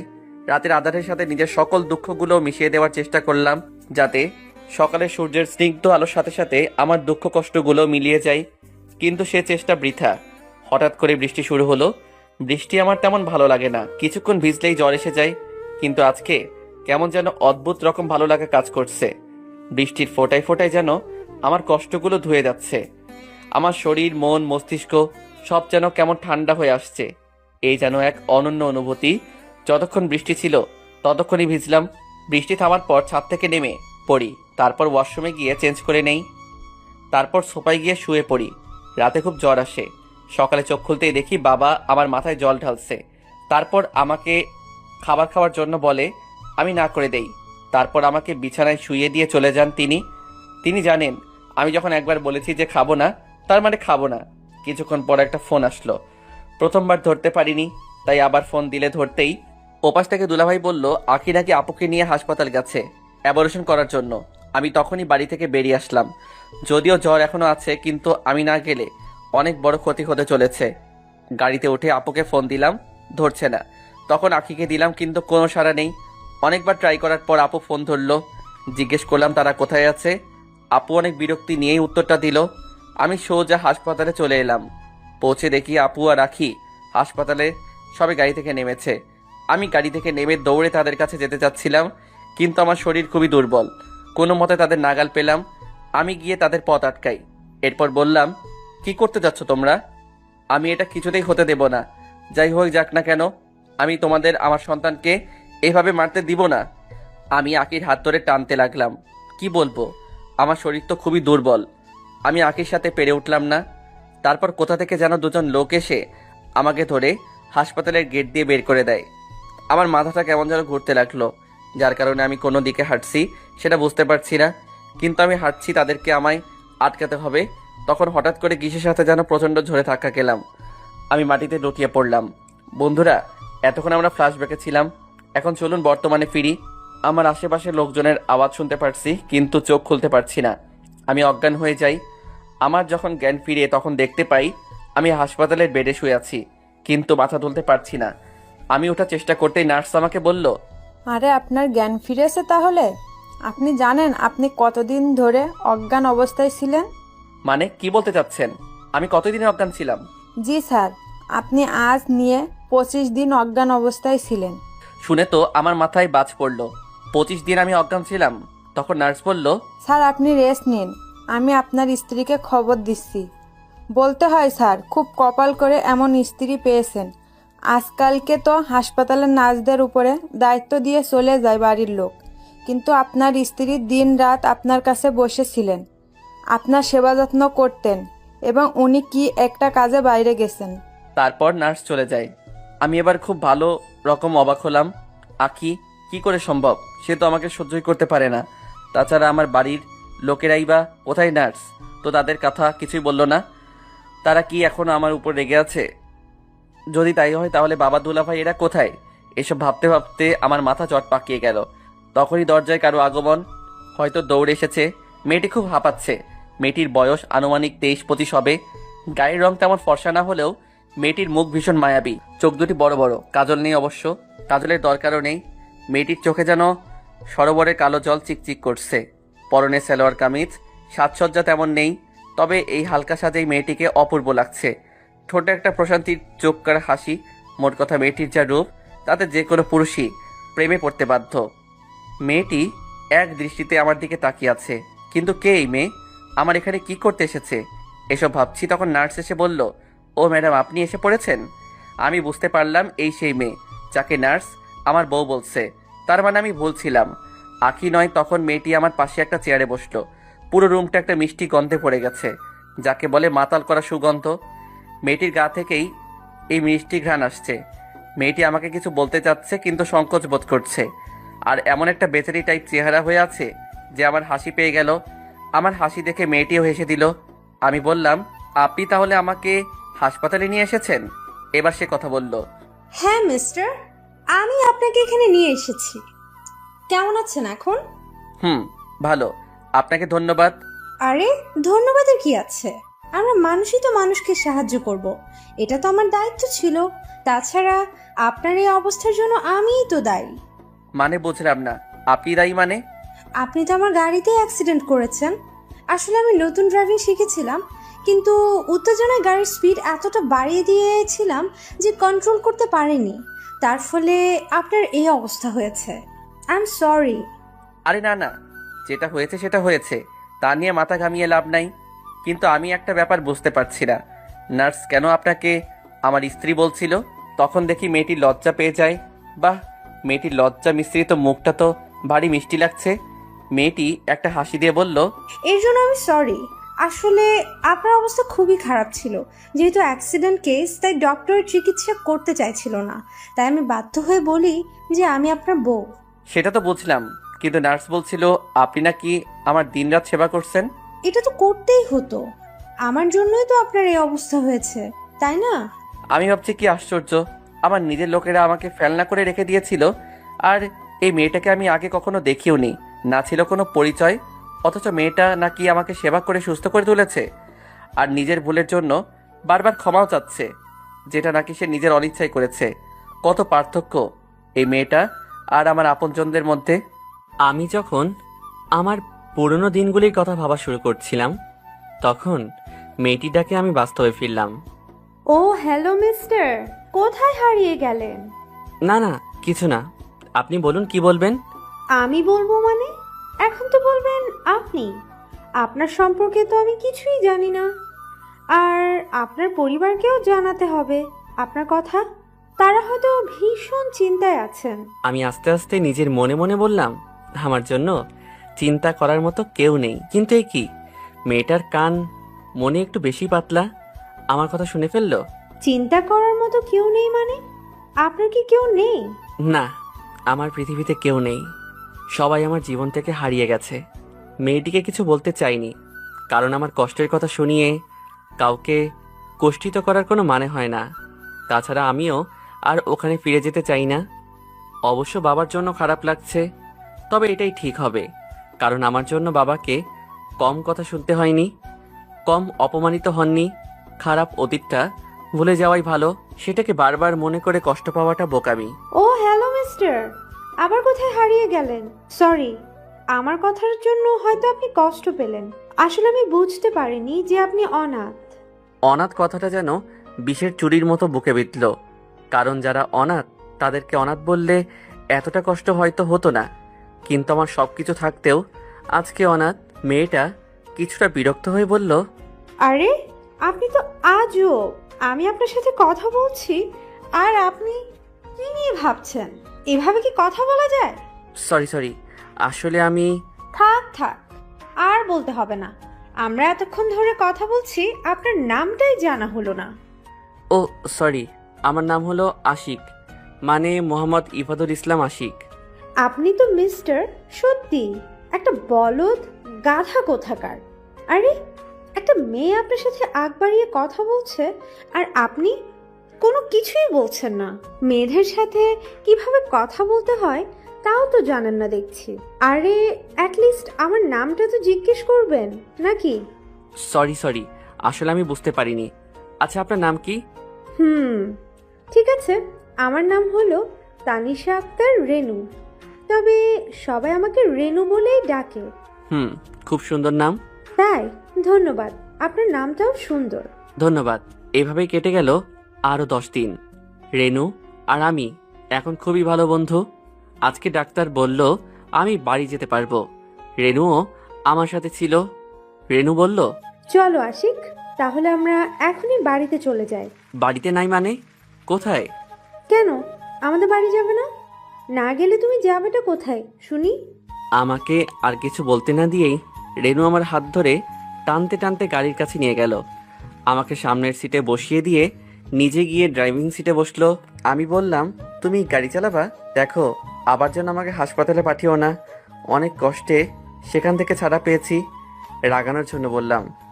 তখন রেনু রাগে কটমট দৃষ্টিতে আমার দিকে তাকিয়ে বলল, তোর যদি এতই ভয় হয় যা নাম গাড়ি থেকে। আরে না না, আমি তো এমনি মজা করছিলাম। ঠিক আছে, মনে রেখো এটাই শেষবার। তারপর আমি রেনুর সাথে রেনুদের বাসায় ঢুকেই রেনু তার মা বাবাকে ডাকা শুরু করলো। তখন দেখি ওর মা রান্নাঘর থেকে দৌড়ে আসছেন, এসে বললেন, কি হয়েছে, এভাবে বাড়ি মাথায় করে ডাকছিস কেন? ভদ্রমহিলা আমার দিকে তাকিয়েই বলে, তুমি বুঝি আশিক, তাই না? হ্যাঁ আন্টি, আমি আশিক। কেমন আছেন আপনি? ভালো বাবা, তুমি কেমন আছো? আসলে তোমাকে হাসপাতালে দেখতে আসিনি, তাই বলে কিছু মনে করো না। আসলে রেনু তোমার কথা আমাকে কালকেই জানিয়েছে। না আন্টি, এভাবে বলছেন কেন? তখনই রেনু আমাদের থামিয়ে দিয়ে বলল, মা, তোমাদের কথা বলা শেষ হলে এবার খাবার দাও, খুব খিদে পেয়েছে। আর আব্বু কোথায়? তোর বাবা তো এখনো অফিস থেকে ফেরেনি। তোরা ফ্রেশ হয়ে খাবার টেবিলে আয়, আমি খাবার দিচ্ছি। তারপর রেনু আমাকে একটা রুমে নিয়ে গেল, বলল, ফ্রেশ হয়ে নিচে চলে এসো, ওকে? রুমটা খুবই সুন্দরভাবে গোছানো। এরপর রেনু চলে যায়, আমিও ফ্রেশ হয়ে নিচে আসি। নিচে এসে দেখলাম রেনু একজন আঙ্কেলের সাথে কথা বলছে। আমি বুঝতে পারলাম এটাই রেনুর বাবা। আমি কি জিজ্ঞেস করলাম, কেমন আছেন আঙ্কেল? তিনি আমার দিকে তাকিয়ে থেকে বললেন, তুমি আশিক তাই না? হুম। তখন আঙ্কেল আমায় কি একটা বলতে যাবে, রেনু তাকে থামিয়ে দিয়ে বলে, তোমার যা জানার ইচ্ছা পরে জেনে নিও, এখন প্লিজ খেতে বসো, আমার খুবই খিদে পেয়েছে। রেনুর কথায় সবাই খেতে বসে পড়ি। তারপর খাওয়া দাওয়ার পর আমি রুমে চলে আসি। শরীরটা খুব ক্লান্ত ছিল, তাই এসেই ঘুমিয়ে পড়ি। তখনই কেউ আমাকে ঠেলে ঘুম থেকে উঠালো। চোখ খুলতেই দেখি রেনু। আমি সাথে সাথে উঠে বসে পড়ি। বললাম, তুমি এখানে কি করছো? কেন, আমি আসতে পারি না? আর এমনি এমনি আসিনি, তুমি কি ওষুধ খেয়েছো? না, খাইনি। আসলে একটু বেশি ক্লান্ত লাগছিল, তাই বিছানায় শুতেই ঘুম চলে আসে। ঠিক আছে, এই নাও ওষুধটা খেয়ে ঘুমিয়ে পড়ো, কালকে কথা হবে। তারপর রেনু একটা মিষ্টি হাসি দিয়ে চলে যায়। মেয়েটা খুবই ভালো, সরলতা আছে তার সব কিছুতেই। এত বড়লোক বাপের একমাত্র মেয়েরা সাধারণত এমন হয় না, এটা বলতেই হবে। রেনু সবার থেকে আলাদা। আপনারা হয়তো ভাবছেন আমি রেনুর প্রেমে পড়েছি। না ভাই, আমি ওই দিকটাতে আর যেতে চাই না, আর কোনো রকম সম্পর্কেও জড়াতে চাই না। আমি বাকি জীবনটা একা একাই কাটাতে চাই, কারণ আমি নতুন করে কোনো সম্পর্কে জড়াতে চাই না, আর কোনো রকম অবহেলাও পেতে চাই না। অবহেলা অনেক কষ্টের, তবে রেনুর এই এত কেয়ারিং দেখে আমার একটু ভয়ও করছে। এটা কি শুধু বন্ধুত্ব আর দায়িত্ববোধ থেকে, নাকি অন্য কিছু? রেনুদের বাড়িতে আছি 5 দিন। এই কয়দিনে আমি একেবারে সুস্থ হয়ে গেছি। আমাকে রেনুরা যেন তাদের পরিবারেরই একজন করে নিয়েছে। রেনুর মা আমাকে নিজের ছেলের মতোই দেখেন। তবে রেনুর বাবা একটু গম্ভীর প্রকৃতির, কিন্তু মানুষ হিসেবে খুবই ভালো। রেনুকে নিয়ে আমার যে ভয় ছিল সেটাই সত্যি হলো, কারণ এই কয়দিনে রেনুর ব্যবহার সেটাই নিশ্চিত করেছে। আমার প্রতি রেনুর যে কেয়ারিং, সেটা ভালোবাসাই। কারণ রেনু আমাকে সবসময় শাসন করেছে, এটা করো না, ওটা করো না, ইত্যাদি ইত্যাদি। তারপর খাবার খেতে না চাইলে নিজের হাতে জোর করে খাইয়ে দেয়। আমার পছন্দগুলো সব খুঁচিয়ে খুঁচিয়ে জেনে নিয়েছে। এখন সে আমার পছন্দের শাড়ি পরে, সে শাড়ি পরা জানতো না, কিন্তু আমার জন্য শিখে নিয়েছে। তারপর আমার পছন্দের খাবারগুলো রান্না করে খাওয়াচ্ছে। রেনু আগে নাকি কখনো রান্না করে যেত না, কিন্তু এখন সে প্রতিবেলায় রান্না করে যায়। আমার জন্য কফি, চা, কখনো আবার জুস বানিয়ে আনে। আমাকে বলতেই হবে, রেনুর রান্নার হাত অনেক ভালো, মেয়েটাও অনেক অনেক ভালো। কিন্তু আমি এখানে আর থাকতে পারবো না। আমার জন্য রেনু কষ্ট পাক আমি চাই না। তাছাড়া আমি বিবাহিত, আমার অতীত অনেক খারাপ। রেনু আমার চেয়ে অনেক ভালো কাউকে ডিজার্ভ করে। আমি তার যোগ্য নই, তাই আমি চলে যাব বলে ঠিক করলাম। তাই কাপড় চোপড় সব গুছিয়ে নিলাম। এরপর ব্যাগ নিয়ে নিচে আসতেই দেখি রেনু আর তার বাবা মা নিচেই বসার ঘরে বসে আছে। আমি তাদের সামনে যেতেই রেনু দাঁড়িয়ে গেল, আমার দিকে অবাক দৃষ্টিতে তাকিয়ে বলল, তুমি ব্যাগ নিয়ে এখানে কেন? কোথায় যাবে তুমি? দেখো রেনু, অনেক দিন তো হলো, আর কতদিন তোমাদের বাড়িতে এইভাবে থাকবো? আমি তো সারা জীবন তোমাদের এখানে থাকতে পারবো না। আসলে আমি এখানে চাকরি খোঁজার জন্য এসেছিলাম। এতদিন তোমাদের বাড়িতে আছি, আমার কেমন যেন লাগছে। এভাবে বসে বসে সময় কাটানোটা আমার ভালো লাগছে না। তাই এবার গিয়ে একটা চাকরি খুঁজতে হবে। তাই আমি এখান থেকে আজকে চলে যেতে চাচ্ছি। তোমাদের সবাইকে অনেক ধন্যবাদ। তোমরা আমার আপনজন না হয়েও আমাকে অনেক ভালোবাসা দিয়েছো। সেই জন্য আমি সারা জীবন তোমাদের প্রতি কৃতজ্ঞ হয়ে থাকবো। রেনু, তোমার মতো বন্ধু সবার ভাগ্যে জুটে না। আমি অনেক ভাগ্যবান যে তোমার মতো এত ভালো একজন বন্ধু আমার জীবনে এসেছে। কথাগুলো আমি অন্যদিকে তাকিয়ে একটানা বলে গেলাম। চেয়ে দেখি আমার কথা শুনে তারা সবাই দাঁড়িয়ে পড়েছে। রেনুর চোখে জল চিকচিক করছে। এই বুঝি বৃষ্টি নামবে। তখন আঙ্কেল বললেন, এসব কি বলছো তুমি বাবা? আমরা তো তোমার আপনজনই। আর বিশ্বাস করো, তোমার এখানে থাকতে আমাদের কারো কোনো সমস্যা হচ্ছে না, বরং আমাদের আরও ভালো লাগে তোমার সাথে সময় কাটাতে। না আঙ্কেল, এমন কেন বলছেন? আসলে কাজ না করে থাকতে আমার কাছে ভালো লাগে না। তাছাড়া আমি কি একেবারে চলে যাচ্ছি নাকি? যখন মন চাইবে তখন আপনাদের সাথে আড্ডা মারতে চলে আসব। আর আন্টির হাতের খাবার খেতে তো অবশ্যই আসব। চেয়ে দেখি অলরেডি রেনোর কান্না শুরু হয়ে গেছে। এখানে থাকা আর নিরাপদ নয়। আমি দ্রুত বেরিয়ে আসতে যাব, তখন শুনতে পেলাম রেনোর কান্না মিশ্রিত রাগী কণ্ঠ। তুই যদি আর এক পা আগাস তাহলে হাত পা ভেঙে আবার হাসপাতালে ফেলে আসবো। এই মেয়ে বলে কি? তবে এই মেয়ের কোনো বিশ্বাস নেই। রাগের মাথায় সবকিছু করতে পারে। তাই পা সামনে আগানোর সাহস করে উঠতে পারলাম না। আমি ওখানে থেমে যাই। তখনই দ্রুত পায়ে রেনু আমার সামনে এসে দাঁড়ালো। চেয়ে দেখি রেনুর চোখ আর নাক পুরো লাল হয়ে গেছে। রাগ আর কান্নার জন্যই এমন হয়ে গেছে। আমি ভয় মিশ্রিত চোখে ওর দিকে তাকিয়ে আছি। তখন নিশি বলতে লাগলো, খুব কাজ করার ইচ্ছা না তোর? কাজ করার জন্য একেবারে পাগল, তাই না? আমিও দেখব তুই কত কাজ করতে পারিস। তোকে অফিসে কাজ খুঁজতে হবে না, আমাদের অফিসে তোর মতো এমন কাজের লোকই দরকার। কথাটা বলে রেনুর তার বাবাকে উদ্দেশ্য করে বলল, বাবা, আমাদের অফিসে ওর একটা কাজের ব্যবস্থা করে দিও। আরে এই কথাটা তো আমার মাথায় আসে নাই। অফিসের একটা সিনিয়র পোস্ট অনেক দিন থেকে খালি পড়ে আছে। আশিক তাইলে ওই পোস্টে জয়েন করুক। ব্যাস হয়ে গেল। আমার যাওয়ার সকল রাস্তা এখন বন্ধ। তখনই রেনু আমার হাত থেকে প্রায় ছো মেরে ব্যাগটা নিয়ে সোজা উপরে চলে গেল। আর আমি হতভম্ব হয়ে দাঁড়িয়ে আছি। তখন আঙ্কেল আমাকে বললেন, তাহলে ইয়াংম্যান, কাল থেকেই কাজ শুরু করে দাও। আমি শুধু মাথা নেড়ে সম্মতি জানালাম। এখন আমি কি করব? আমি তো অন্য একটা কারণে চলে যেতে চেয়েছিলাম। আর রেনুকেও বোঝানো মুশকিল, যেই রাগী মেয়ে। এরপর আমি উপরে চলে আসি। আমার রুমে ঢুকেই দেখি রেনু বসে আছে। আমি ঢুকতেই রাগীভাবে আমার দিকে তাকালো আর বলল, তুমি চলে যেতে যাচ্ছিলে কেন? আর শোনো, ফার্দার যেন আর এরকমটা না হয়। কথাটা বলেই আমার কাছে এসে গালে চট করে একটা কিস করে দৌড়। আমি ওখানে দাঁড়িয়ে থেকে ভাবতে লাগলাম, আমি কি করব? কি করে রেনুকে বলবো যে ও যেটা ভাবছে সেটা কখনো সম্ভব নয়? আমার অতীতটা ওকে কিভাবে বলবো? আমার অতীত জানার পর রেনুর কি রিয়াকশন হবে? তারপর সোজা ওয়াশরুমে চলে যাই। ফ্রেশ হয়ে বের হয়ে আসতেই দেখি রেনু হাজির। রেনুকে দেখে তো বড়সড় একটা ক্রাশ খেলাম। আজ পর্যন্ত রেনুকে এতটা সাজতে দেখিনি।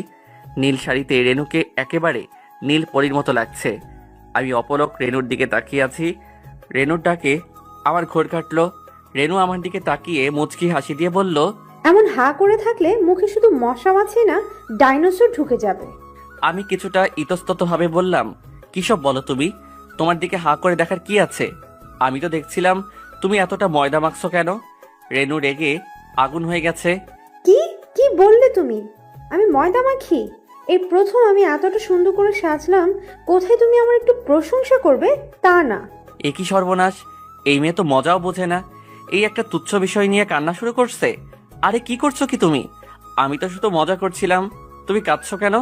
তোমাকে তো খুবই সুন্দর লাগছে, একেবারে নীল পরি। তখনই কান্না শেষে মুচকি একটা হাসি দিয়ে বলল, সত্যি আমাকে এতটা সুন্দর লাগছে?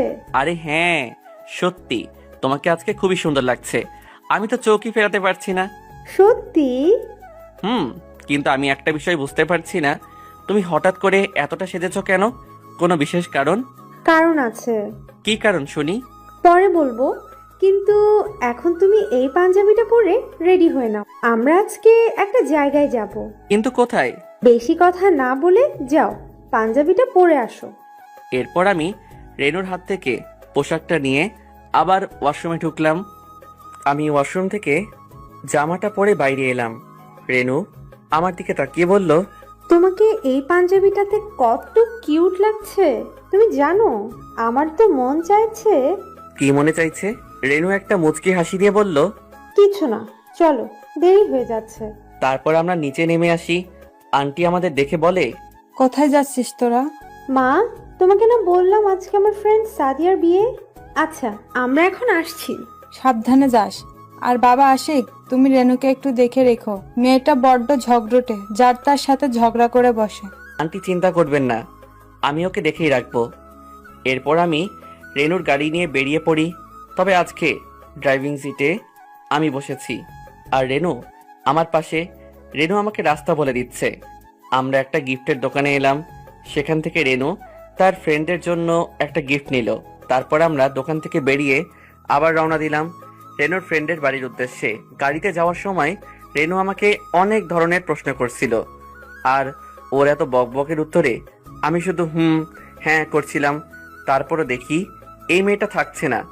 যাই হোক, এই বাচাল মেয়ের অত্যাচার সহ্য করতে করতে আমরা বিয়ে বাড়িতে পৌঁছে গেলাম। বিয়ে বাড়িতে যাওয়ার পর রেনু আমাকে তার বন্ধুদের সাথে পরিচয় করিয়ে দেয় ফ্রেন্ড হিসেবে। যাক, বাঁচা গেল। আমি তো অন্য কিছুই ভাবছিলাম। তখন রেনুকে নাকি তার কোনে বান্ধবী ভেতরে ডাকছে। আমি তো আর মেয়েদের ওখানে যেতে পারবো না, তাই রেনু আমাকে এখানে রেখে চলে গেল আর বলল, আমি একটু আসছি। একা একা একপাশে দাঁড়িয়ে আছি, কাউকেই তো চিনি না, আর আগ বাড়িয়ে কারোর সাথে কথা বলার অভ্যাসও আমার নেই। বলতে পারেন একা একা সময় কাটাতে আমার ভালোই লাগে। তখনই আমার শান্তি বিনষ্ট করতে চলে আসলো একটা ময়দা সুন্দরী। মেয়েটি রেনুরি ফ্রেন্ড, নাম হয়তো শান্তি। কি অশান্তি, মেয়েটা এসে একেবারে আমার গা ঘেঁষে দাঁড়িয়েছে। তাই আমি একটু পিছিয়ে যাই। তখনই অশান্তি মানে শান্তি বলল, হাই, আমায় চিনতে পারছেন? চিনবো না কেন, একটু আগেই তো কথা হলো। আপনাকে না এই নীল পাঞ্জাবিতে অনেক কিউট লাগছে। থ্যাংক ইউ, আপনাকে অনেক সুন্দর লাগছে। শান্তি খুশিতে গদগদ হয়ে বলল। সত্যি? আমি এটা বুঝতে পারি না, মেয়েরা এতটা আদিগিল্লা কেন হয়। তারপর আমি বললাম, আচ্ছা, একটা প্রশ্ন করব? হ্যাঁ বলুন, কি বলবেন? আচ্ছা, আপনার কোনো জিএফ আছে? না, নাই। ও মা, কি বলছেন আপনি? আপনার মতো এমন একটা কিউট ছেলের জিএফ নাই। সত্যি অবিশ্বাস্য। ও মাই গড, এই মেয়ে তো দেখছি একেবারে পাক্কা ফ্ল্যাট রানী। ছেলেদের কি করে ফ্ল্যাট করতে হয় ভালো করেই জানে। না বাবা, এখান থেকে কেটে পড়াই ভালো। এরপর হয়তো সোজা প্রপোজ করে বসবে। আমি হালকা গলা খাকড়িয়ে বললাম, এক্সকিউজ মি, আমি একটু আসছি। এই মেয়ে তো পুরাই যোগ। শান্তি বলল, আর একটু দাঁড়ান না, একটা কথা ছিল। জি বলুন, কি বলবেন? তখনই শান্তি কোথা দেখে যেন একটা গোলাপ এনে আমাকে সোজা প্রপোজ করে বসলো। ঠিক সেই মুহূর্তেই রেনুর আগমন। রেনুর আগে ফুসতে ফুসতে কাছে এসে এমন একটা ধাক্কা দিল যে শান্তি সামলাতে না পেরে পাশে থাকা ছেলেটার উপর গিয়ে পড়ে। তারপর রেনু শান্তিকে উদ্দেশ্য করে বলে, হারামজাদি, তোর সাহস কি করে হলো আশিককে প্রপোজ করার? তাতে তোর সমস্যা কি? আশিক তোর বিএফ নাকি বিয়ে করা বর যে অন্য কেউ তাকে প্রপোজ করতে পারবে না? আন্টি আমাকে আগে সাবধান করে দিয়েছিল যে রেনু ঝগড়ুটে একটা মেয়ে। এই জন্য রেনু শান্তির পুরো একটা লঙ্কা কাণ্ড বাঁধিয়ে দিচ্ছে। এখন আমি কি করব? বিয়ে বাড়ির সবাই আমাদের দিকে তাকিয়ে আছে। আমি তখন রেনুকে রীতিমতো টানতে টানতে নিয়ে অন্যদিকে নিয়ে গেলাম। রাগে রেনুর নাক মুখ পুরো লাল হয়ে গেছে। আমি জিজ্ঞেস করলাম, তুমি এটা কি করলা? শুধু শুধু শান্তির সাথে এইভাবে ঝগড়া কেন করছিলে? ওই শান্তির সাহস কি করে হয় তোমাকে প্রপোজ করার? আর উল্টা এই প্রশ্ন করলাম না যে তাতে তোমার কি, কারণ যদি এই প্রশ্নটা করে ফেলি তাহলে আমার কপালে শনি আছে। রাগের মাথায় রেনু আমাকে প্রপোজ কি বিয়ে করে ফেলতে পারে। তাই আর কথা বাড়াতে না গিয়ে রেনুকে বললাম, এসব বাদ দাও, এখন চলো, বিয়ে শুরু হতে যাচ্ছে। তারপর রেনু কিছুটা শান্ত হয়ে আমার হাতটা শক্ত করে জড়িয়ে ধরে বিয়ের জায়গায় পৌঁছালো। আমি আর কিছু বললাম না। রেনু ওই পুরো অনুষ্ঠানে আমার হাতটা একবারের জন্য ছাড়ে নাই। তারপর সবকিছু সম্পন্ন করে বিয়ে বাড়ি থেকে বের হতে অনেকটা রাত হয়ে গেল। আমরা গাড়িতে গিয়ে উঠলাম। গাড়ি স্টার্ট দিতে দিতেই মুষলধারে বৃষ্টি শুরু হয়ে গেল। তখন ঘটলো আরেক বিপত্তি। বাড়ির 1 কিলোমিটার কাছাকাছি আসতেই গাড়ি বাবাজি যান ছেড়ে দিলেন। এখন কি করব?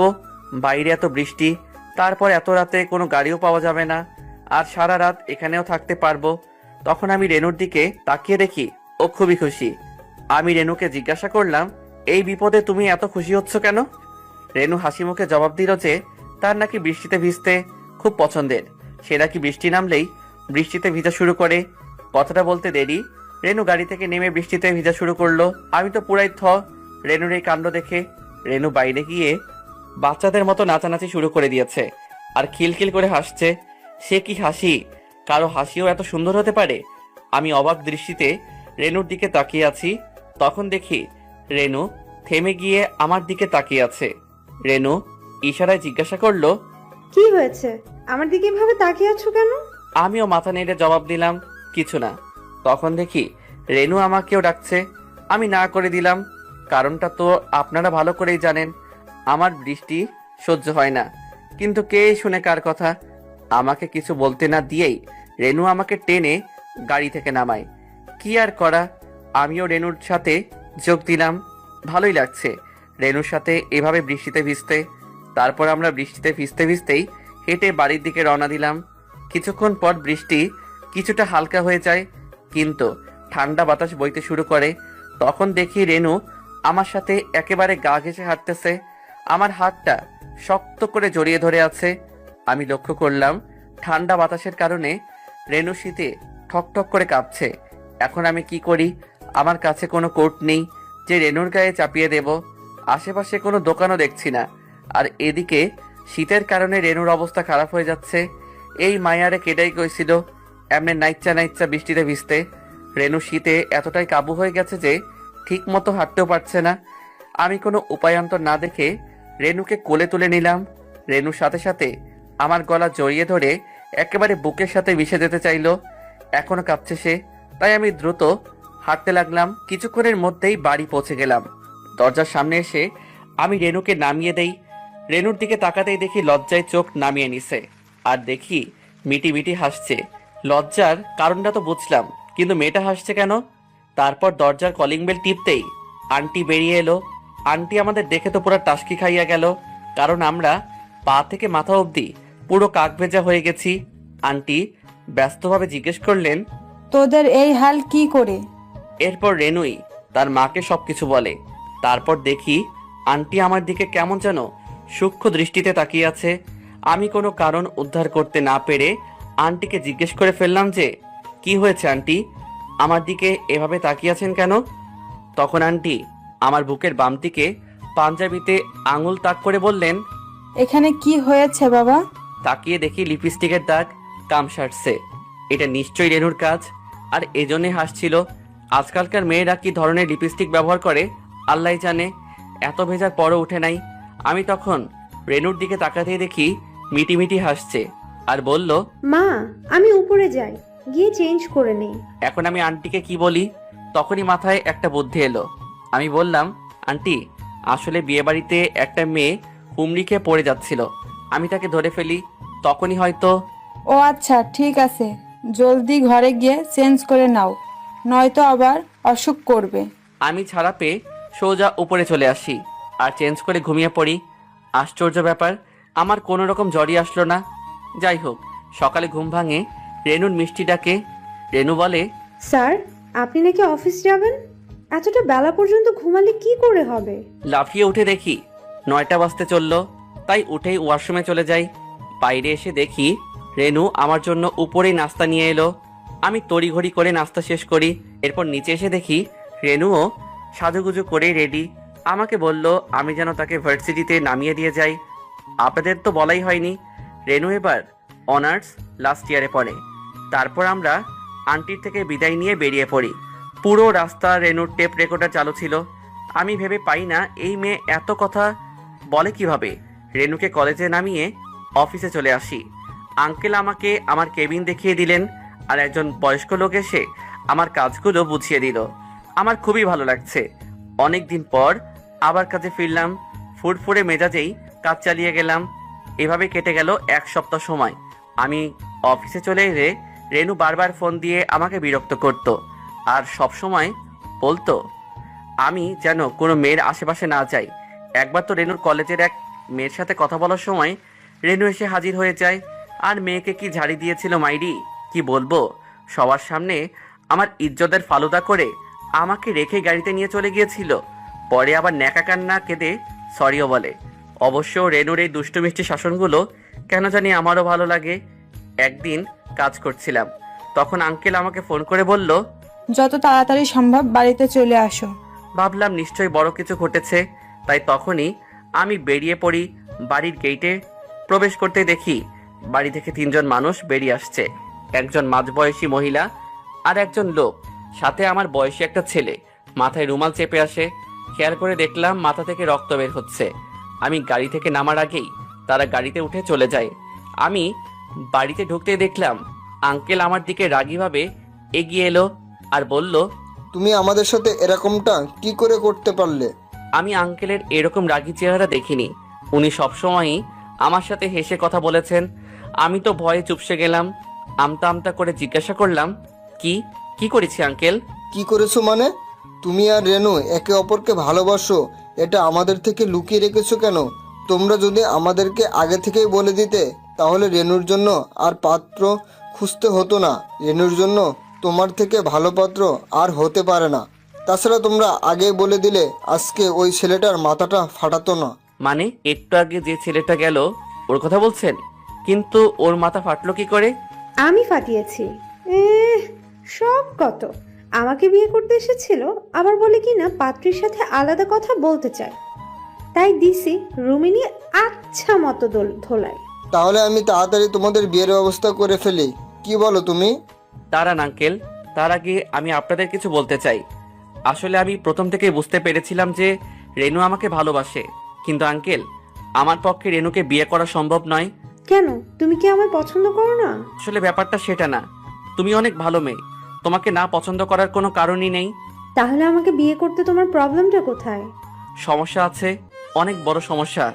আর সেটা হলো আমার অতীত। আমার অতীত জানলে তুমি নিজেই আমাকে বিয়ে করতে চাইবে না, উল্টো আমাকে ঘৃণা করবে। তোমার অতীতে এমন কি আছে যে সেটা জানলে আমরা তোমাকে ঘৃণা করব? চাই না জানতে তোমার এমন অতীত। আমি এমনি ঠিক আছি। না, সেটা হয় না। আমি চাই না বিয়ের পর তুমি কিছু জেনে কষ্ট পাও। তার চেয়ে এখন জেনে নেওয়াটাই ভালো। আমি বলছি, শোনো, আমি প্রথম থেকেই তোমাদের মিথ্যে বলে আসছি। আসলে আমি অনাথ নই, আমার একটা পরিবার আছে। কি, তুমি অনাথ নও? না, আর একটা বড় সত্য আছে। হয়তো তোমার খারাপ লাগতে পারে, কিন্তু তোমার জানা উচিত রেনু, আমি একজন ধর্ষক। আমি একটা মেয়েকে জোর করে ধর্ষণ করেছিলাম, আর তারপর বিয়ে। কি কি বলছো তুমি এসব পাগলের মতো? তারা সবাই আমার দিকে অবাক চোখে তাকিয়ে আছে। তারা যেন বিশ্বাসই করতে পারছে না। এটাই সত্যি। এরপর আমি তাদের সবাইকে আমার জীবনে ঘটে যাওয়া সবকিছুই খুলে বললাম। আমি কথাগুলো শেষ করে তাদের দিকে তাকালাম। রেনু কিছুই বলছে না। রেনুর চোখ বেয়ে জল পড়ছে। আঙ্কেল আন্টিও একেবারে স্তব্ধ হয়ে হয়ে আছেন। সবাই নিশ্চুপ। তখন আমি বললাম, কি হলো, কিছু তো বলো, নাকি তোমরাও এখন আমাকে আমার পরিবারের লোকজনের মতো ঘৃণা করছো? তখনও কেউ কিছু বলছে না। আমার মনটা খারাপ হয়ে গেল। তার মানে রেনু, আঙ্কেল, আন্টিও আমাকে এখন ঘৃণা করে? তারা কিছুই বলছে না দেখে আমি ঘুরে দাঁড়িয়ে দরজার দিকে পা বাড়ালাম। আমি দরজার কাছাকাছি আসতেই রেনু আমার হাত টেনে ধরল। কান্না মিশ্রিত কণ্ঠে বলল, কোথায় যাচ্ছ তুমি? দেখো, তোমার অতীতে যা হয়েছিল সেটা হয়েছে, সেটাকে আর বদলানো যাবে না। কিন্তু বিশ্বাস করো, আমি তোমাকে এখনো খুব বেশি ভালোবাসি। আমি তোমাকেই বিয়ে করতে চাই। বিশ্বাস করো, তোমাকে কোনো দিন তোমার অতীত নিয়ে কোনো প্রশ্ন করব না। তুমি প্লিজ আমাকে ফিরিয়ে দিও না। রেনু, বিশ্বাস করো, আমার খুবই খুশি হচ্ছে যে যেখানে আমার নিজের পরিবার আমাকে বোঝেনি, আমাকে ঘৃণা করে, সেখানে তুমি এত কিছুর পরও আমাকে ভালোবাসো। কারণ তুমি খুবই ভালো একটা মেয়ে। কিন্তু তুমি বিশ্বাস করো, তুমি যেটা চাচ্ছ সেটা কখনো সম্ভব না। তুমি আমার চেয়ে অনেক ভালো কাউকে ডিজার্ভ করো। আমি তোমার যোগ্য নই। আজকে আমি এই বাড়ি ছেড়ে চলে যাব, কারণ আমি এখানে থাকলে তোমার খুবই কষ্ট হবে। পারলে আমাকে ক্ষমা করে দিও, আর নিজের পছন্দ মতো কাউকে বিয়ে করে সুখে থেকো। আমাকে ভুলে যেও। রেনু কাঁদতে কাঁদতে আমার হাতটা মুখের কাছে নিয়ে বলে, কিন্তু আমার যে তোমাকেই পছন্দ। তুমি ছাড়া আমি অন্য কাউকে কখনো ভাবতেই পারবো না। প্লিজ আমার সাথে এমনটা করো না। আমি রেনুর দিকে তাকাতে পারছি না, কারণ তার কান্না মিশ্রিত চেহারা দেখলে আমারও অনেক কষ্ট হয়। তখন আমি টান দিয়ে আমার হাতটা ছাড়িয়ে নিয়ে বেরিয়ে আসতে যাব, তখন রেনু দৌড়ে এসে আবার আমার পথ আটকালো। সে বলল, প্লিজ তুমি এই বাড়ি ছেড়ে চলে যেও না। তোমাকে আমায় বিয়ে করতে হবে না, কথা দিলাম। আমি তোমাকে আর কখনো ভালোবাসার কথাও বলবো না। আমরা শুধু বন্ধু হয়েই থাকবো। প্লিজ আমাকে তুমি এত বড় শাস্তি দিও না। রেনুর অবস্থা দেখে আমারও খুব কষ্ট হচ্ছে, কিন্তু আমি এখান থেকে গেলে রেনুর কষ্টটা আরো অনেক বেশি হবে। আমি ওর সামনে থাকলে সে নতুন করে জীবনটা শুরু করতে পারবে না, তাই আমাকে যেতেই হবে। তাই আমি রেনুকে পাশ কাটিয়ে বেরিয়ে পড়লাম। পিছনে আর ফিরে তাকানোর সাহস হচ্ছে না, কারণ চোখ দিয়ে অঝোর ধারায় বৃষ্টি পড়ছে। রেনুর সামনে আমি নিজেকে দুর্বল করতে চাই না, তাই আমি দ্রুত পায়ে হাঁটা লাগলাম। আমি শুনতে পাচ্ছি যে রেনু আমাকে ডাকছে আর জোরে জোরে কান্না করছে, কিন্তু আমি আর ফিরবো না ওই বাড়িতে। কিছুক্ষণ পর এখন চারিদিক আঁধার হয়ে আসছে, লোকজনেরা ব্যস্ত নিজের ঘরে ফেরার জন্য। আমি রাস্তার ধার ধরে হাঁটছি, মোবাইলটা বন্ধ করে রেখেছি। রেনু অনেকগুলো ফোন করেছিল, কেটে দিতাম, কিন্তু মেয়েটা কেটে দেওয়ার পরও এক নাগাড়ে ফোন করে যাচ্ছিল, তাই বাধ্য হয়ে ফোনটা বন্ধ করে দেই। এভাবে রাস্তায় অন্যমনস্ক হয়ে হাঁটতে হাঁটতে অনেকটাই সময় পার হয়ে যায়। এখন আমি ভাবছি এই শহর ছেড়েই চলে যাব, কিন্তু যাবোটা কোথায়? আমার তো যাওয়ার মতো কোনো জায়গা নেই। পেটে অনেক ক্ষুধা, রাতও অনেক হয়ে গেছে, তাই দোকানপাট সব বন্ধ। কয়টা বাজে সেটা দেখার জন্য ফোনটা অন করলাম। ফোনটা অন করেই আমি পুরা হতভম্ব হয়ে গেলাম। এতগুলো ফোন, সবগুলোই রেনুর নাম্বার থেকে এসেছিল, আর শেষের দিকে কয়েকটা আঙ্কেলের নাম্বার থেকে রেনু ফোন থেকে অনেকগুলো এসএমএসও এসেছে। সবগুলোতে একই কথা, আশিক প্লিজ আমাকে ছেড়ে যেও না, আমি তোমাকে ছাড়া বাঁচতে পারবো না, তুমি প্লিজ ফিরে এসো। তুমি যদি এখনই না আসো আমাকে আর কোনো দিনও দেখতে পারবে না। এই মেসেজটা পড়ে আমার ভেতরটা কেমন যেন মোচড় দিয়ে উঠল। মেয়েটা সত্যি খারাপ কিছু করে বসেনি তো? তখনই আমার মোবাইলে আঙ্কেলের ফোন আসলো। আমি সাথে সাথে ফোনটা রিসিভ করে বলতে লাগলাম, আঙ্কেল, রেনু ঠিক আছে তো? ও আবার খারাপ কিছু করে বসেনি তো? ওপাশ থেকে আঙ্কেল বলল, বাবা তুমি জলদি সদর হাসপাতালে চলে আসো, রেনু সুইসাইড করার চেষ্টা করছিল, আমি ওকে এখন হাসপাতালে নিয়ে এসেছি, তুমি জলদি এখানে চলে এসো। কথাটা শুনে আমার হাত থেকে মোবাইলটা পড়ে গেল। আমি আর এক মুহূর্ত সময় নষ্ট না করে হাসপাতালের উদ্দেশ্যে রওনা দিলাম। আমি যখন হাসপাতালে পৌঁছাই তখনই দেখতে পেলাম আন্টি বসে বসে কান্না করছেন, আর আঙ্কেল তাকে সান্ত্বনা দেওয়ার বৃথা চেষ্টা করছেন। আমি ওদের সামনে যেতেই আন্টি উঠে দাঁড়িয়ে বলতে লাগলেন, এখানে কেন এসেছিস? আমার মেয়েটা মরেছে কিনা সেটা দেখার জন্য? আন্টির কথায় কিছু মনে করিনি, কারণ তিনি একজন মা। মায়ের সামনে যদি সন্তানের কোনো ক্ষতি হয় সেটা মায়েরা মেনে নিতে পারেন না। আঙ্কেলের কাছে গিয়ে বললাম, রেনু এখন কোথায়, কেমন আছে ও? ডাক্তার, ভেতরে ও চিৎকার করছে। তিনি কথাটা বলতে বলতেই ডাক্তার বেরিয়ে এলেন, বললেন, রোগীর অনেকটা রক্ত বেরিয়ে গেছে, জলদি রক্তের ব্যবস্থা করেন। এখন আমি ও পজিটিভ রক্ত কোথায় পাবো? এই রক্ত তো খুব সহজে পাওয়া যায় না। ডাক্তার, আমি রক্ত দেব, আমার রক্ত ও পজিটিভ। তাহলে জলদি আসুন। একটা নার্স আমাকে নিয়ে যায়। আমি গিয়ে দেখি রেনু অজ্ঞান হয়ে আছে, মুখটা অনেক মলিন হয়ে গেছে। আমি রেনুর দিকেই তাকিয়ে আছি। আমি ভাবতে লাগলাম, রেনুর কি দোষ? আমি ওকে কেন এত কষ্ট দিচ্ছি? ও তো শুধু আমাকে ভালোই বেসেছিল, তার বিনিময়ে মেয়েটাকে শুধু আমি কষ্টই দিলাম। রেনুর জন্যই আমি আজকে বেঁচে আছি, ওর জন্যই তো আমি একটা অবহেলা মুক্ত জীবন পেয়েছি, তাহলে আমি কেন ওকে কষ্ট দিচ্ছি? এগুলো ভাবতে ভাবতে আমার চোখ দুটো জলে ভরে উঠল। রক্ত নেওয়া শেষ হলে আমি বাইরে চলে আসি। কিছুক্ষণ পর ডাক্তার বেরিয়ে বললেন, চিন্তার কোনো কারণ নেই, রোগী এখন সম্পূর্ণ বিপদমুক্ত। আমরা সবাই যেন হাঁপ ছেড়ে বাঁচলাম। তখন আমি বললাম, আমরা কি এখন রেনুর সাথে দেখা করতে পারি?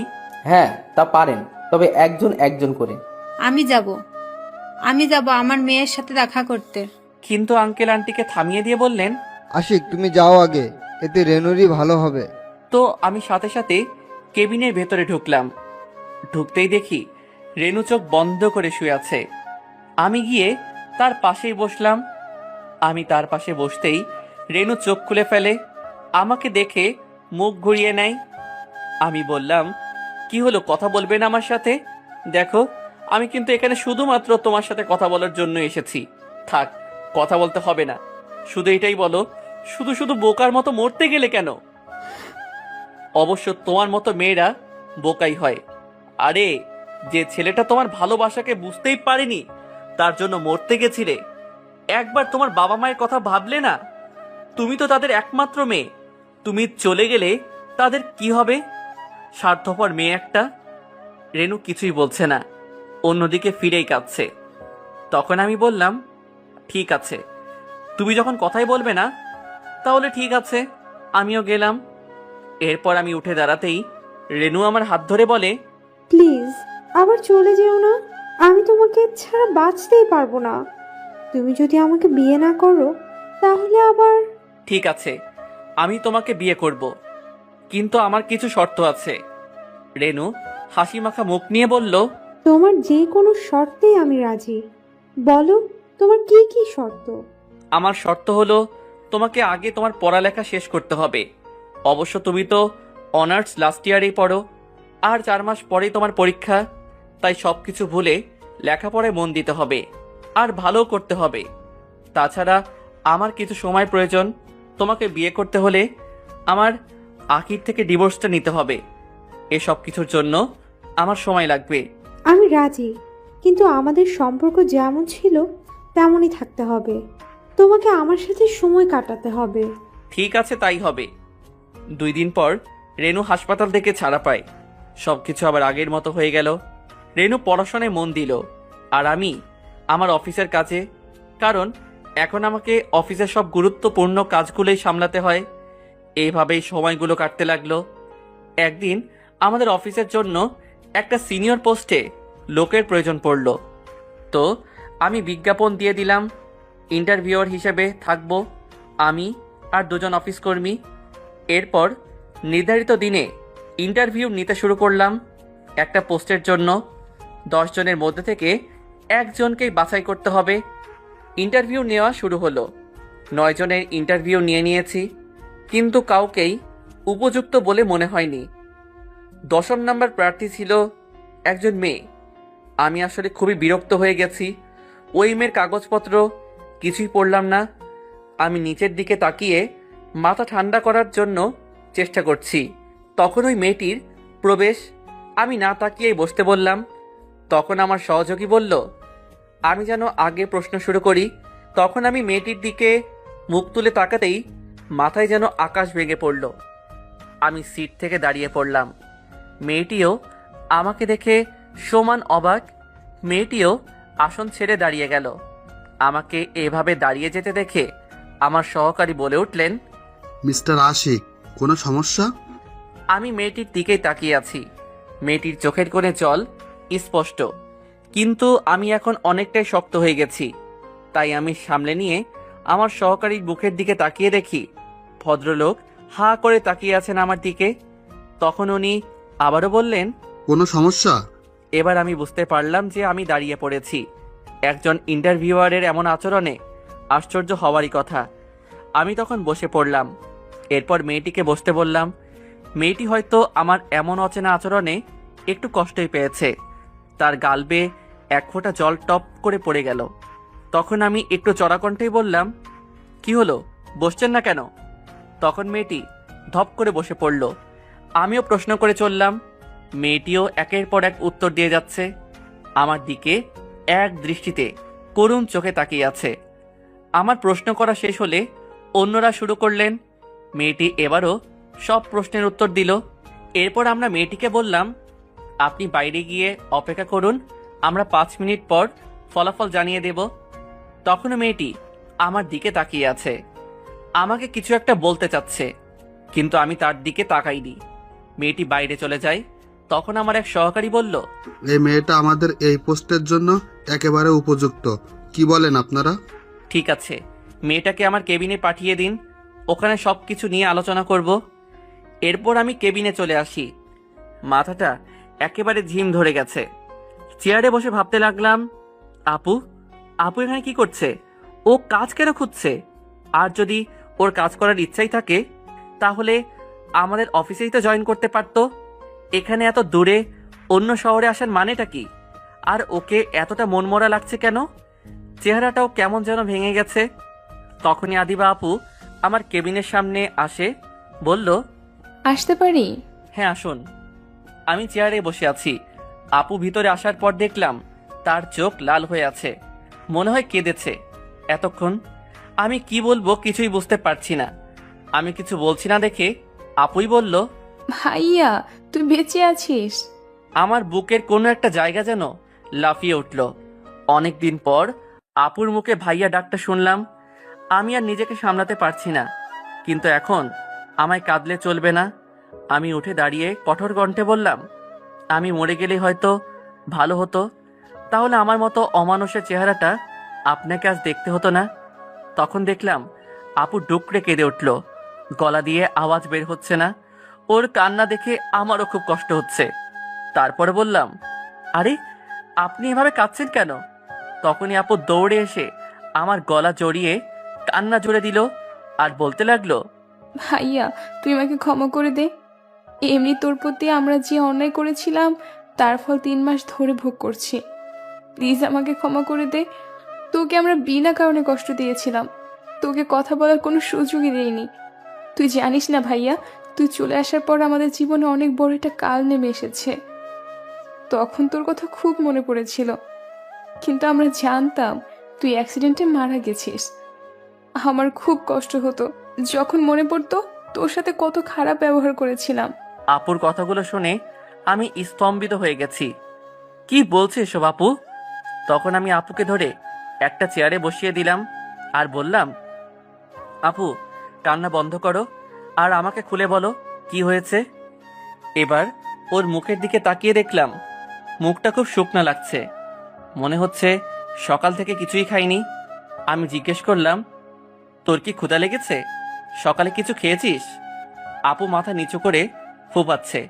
বুঝতে পারলাম ও কিছুই খায়নি। আমি তখন আবুল কাকাকে ডেকে বললাম ক্যান্টিন থেকে খাবার নিয়ে আসতে।